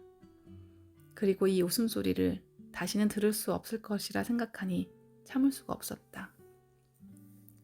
내게는 그 웃음소리가 마치 사막의 샘물과도 같았으니까. 꼬마야, 너 웃음소리를 다시 듣고 싶구나.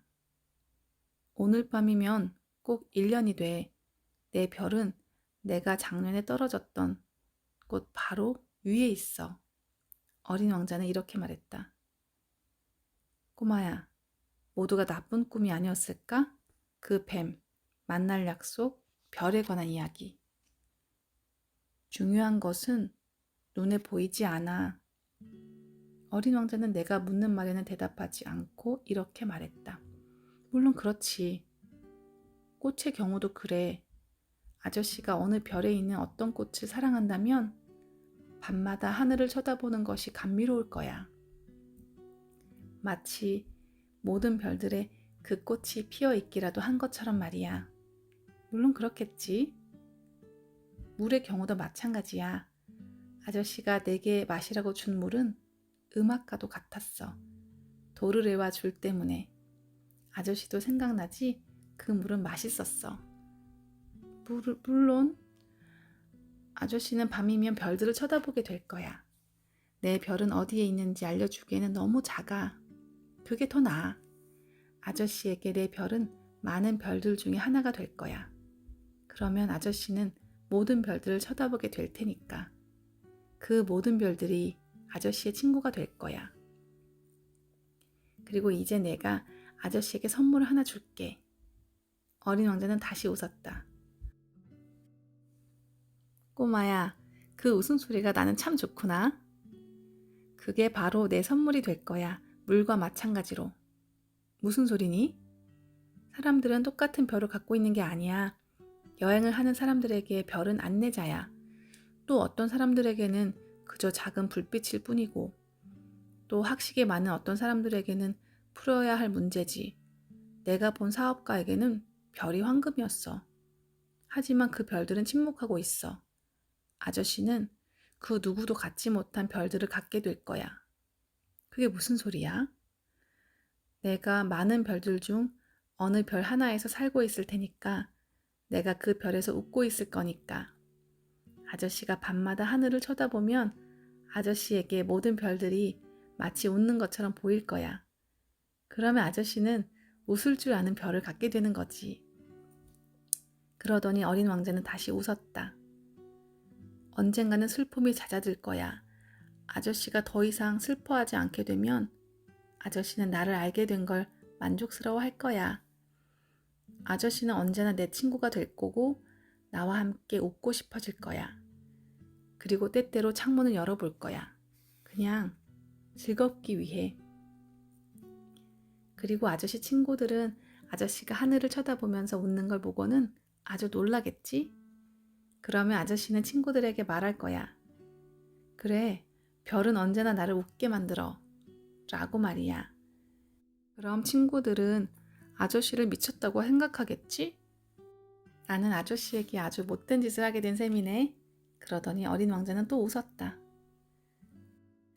마치 내가 아저씨에게 별이 아니라 웃을 줄 아는 작은 방울들을 잔뜩 준 거나 마찬가지가 될 거야. 그러고는 다시 웃었다. 그런 다음 진지하게 말했다. 오늘 밤에는 오지 마. 너를 두고 떠나지 않을 테야. 나는 아파 보일 거야. 죽은 것처럼 보일 거야. 원래 그런 거니까 그런 모습을 보러 오지는 마. 그럴 필요 없어. 너를 두고 가지 않을래. 아저씨에게 내가 이 얘기를 하는 이유는 뱀 때문이기도 해. 뱀이 아저씨를 물면 안 되니까. 뱀들은 못 됐어. 장난삼아 물어버릴 수도 있어. 어린 왕자는 걱정스러워하며 말했다. 나는 너를 떠나지 않을 거야. 하지만 곧 뭔가가 어린 왕자를 안심시켰다. 뱀들이 두 번째로 물 때는 더 이상 독이 없으니까. 그날 밤 나는 어린 왕자가 길을 떠나는 것을 보지 못했다. 소리도 없이 도망가 버렸기 때문이다. 내가 그를 다시 찾아갔을 때 그는 빠르고 단호한 걸음으로 걷고 있었다. 아, 아저씨구나. 나를 보며 그렇게 말했을 뿐이다. 그리고 내 손을 잡았다. 하지만 다시 괴로워하며 말했다. 아저씨는 잘못한 거야. 힘들어질 텐데. 나는 죽은 것처럼 보일 거야. 사실은 그런 게 아닌데. 나는 아무 말도 하지 않았다. 이해하겠어? 내 별은 너무 멀리 있거든. 이 몸을 이대로 가지고 갈 수는 없어. 너무 무거워서. 나는 아무 말도 하지 않았다. 하지만 그건 버려진 낡은 껍데기와 같은 거야. 낡은 껍데기는 슬픈 게 아니야. 나는 아무 말도 하지 않았다. 어린 왕자는 조금 용기를 잃었다. 하지만 여전히 안간힘을 쓰고 있었다. 좋을 거야, 아저씨. 나도 별들을 바라볼 거니까. 모든 별들은 녹슨 도르래가 달린 우물이 될 거야. 모든 별들이 내게 마실 물을 부어줄 거야. 나는 아무 말도 하지 않았다. 정말 재미있을 거야. 아저씨는 5억 개의 방울을 갖게 될 거고 나는 5억 개의 우물을 갖게 될 테니까. 그러더니 어린 왕자는 곧 입을 다물었다. 울고 있었기 때문에. 저기야, 나 혼자 한 걸음 가게 놔둬. 그러더니 어린 왕자는 두려워하며 그 자리에 주저앉았다. 그러고는 다시 말했다. 아저씨, 내 꽃에 대해 나는 책임이 있어. 그 꽃은 너무나 연약하거든. 그리고 그 꽃은 너무나 순진해. 세상에 맞서 자기를 보호하기 위한 수단이라고는 영 보잘것없는 가시 4개뿐이거든. 나도 주저앉았다. 더 이상 서 있을 수가 없었다. 그게 다야. 어린 왕자는 이렇게 말하고서는 좀 망설이다가 일어섰다. 그러고는 한 발자국 나아갔다. 나는 움직일 수가 없었다. 어린 왕자 가까이에는 번뜩이는 노란색 섬광밖에 없었다. 어린 왕자는 잠시 움직이지 않고 있었다. 소리를 지르지도 않았다. 어린 왕자는 마치 나무가 쓰러지듯이 서서히 쓰러졌다. 물론 이제는 벌써 6년이나 된 일이지만 나는 이 얘기를 아직 한 번도 한 적이 없다. 나를 다시 만나게 된 동료들은 내가 살아있는 것을 보고 몹시 좋아했다. 나는 슬펐지만 그들에게 피곤해서 그럴 거야 라고만 했다. 이제 나는 슬픔에서 조금 벗어났다. 말하자면 완전히는 아니라는 얘기다. 하지만 어린 왕자가 자기 행성으로 돌아갔으리라는 것은 잘 알고 있다. 왜냐하면 동틀 무렵에 그의 몸이 보이지 않았으니까. 그리 무거운 몸은 아니었다. 그리고 밤이면 들리는 별들의 소리를 나는 좋아한다. 마치 5억 개의 방울소리 같은 별들의 소리. 하지만 뭔가 특별한 일이 일어나고 있는지도 모르겠다. 어린 왕자를 위해 그려준 부리망에 가죽끈을 덧붙이는 것을 잊었던 것이다. 그러니까 어린 왕자는 양의 부리망을 씌워줄 수가 없는 것이다. 그래서 나는 궁금했다. 그 행성에서 무슨 일이 벌어졌을까? 어쩌면 양이 꽃을 먹어버렸을지도. 어떤 때는 이렇게 생각하기도 한다. 절대 아니야.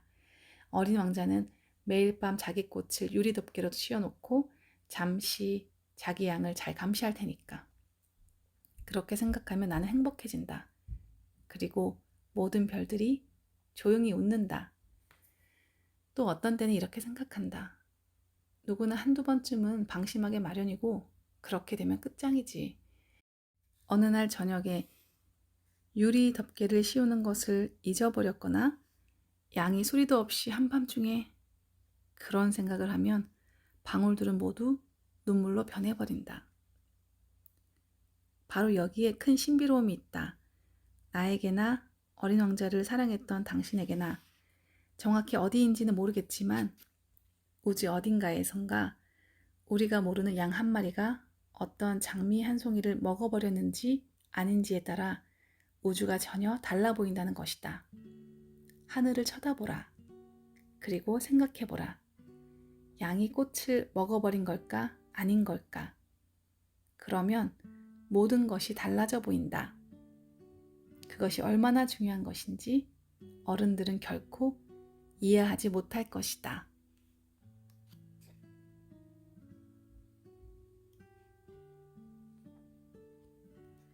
이것이 내게는 세상에서 가장 아름답고 가장 슬픈 풍경이다. 이것은 앞 페이지의 풍경과 같은 풍경이다. 하지만 나는 이것을 당신들에게 보여주려고 다시 한번 그렸다. 여기가 바로 어린 왕자가 지구에 나타났다가 사라진 곳이다. 만약 당신이 언젠가 아프리카의 사막을 여행하게 되면 이 사막을 확실하게 알아볼 수 있도록 주의 깊게 이 풍경을 들여다보라. 그리고 만약 이곳을 지나가게 되거든 제발 서두르지 말고 별 바로 밑에서 잠시 기다려라. 만약 그때 한 아이가 당신에게 오면 그 아이가 웃으면 그 아이의 머리카락이 황금빛이면 그 아이가 당신이 묻는 말에 대답을 하지 않으면 당신은 그 아이가 누군지 짐작하게 될 것이다. 그러면 상냥하게 대하라. 나를 이토록 슬퍼하게 놔두지 말고 그가 돌아왔다고 얼른 편지해 주기 바란다.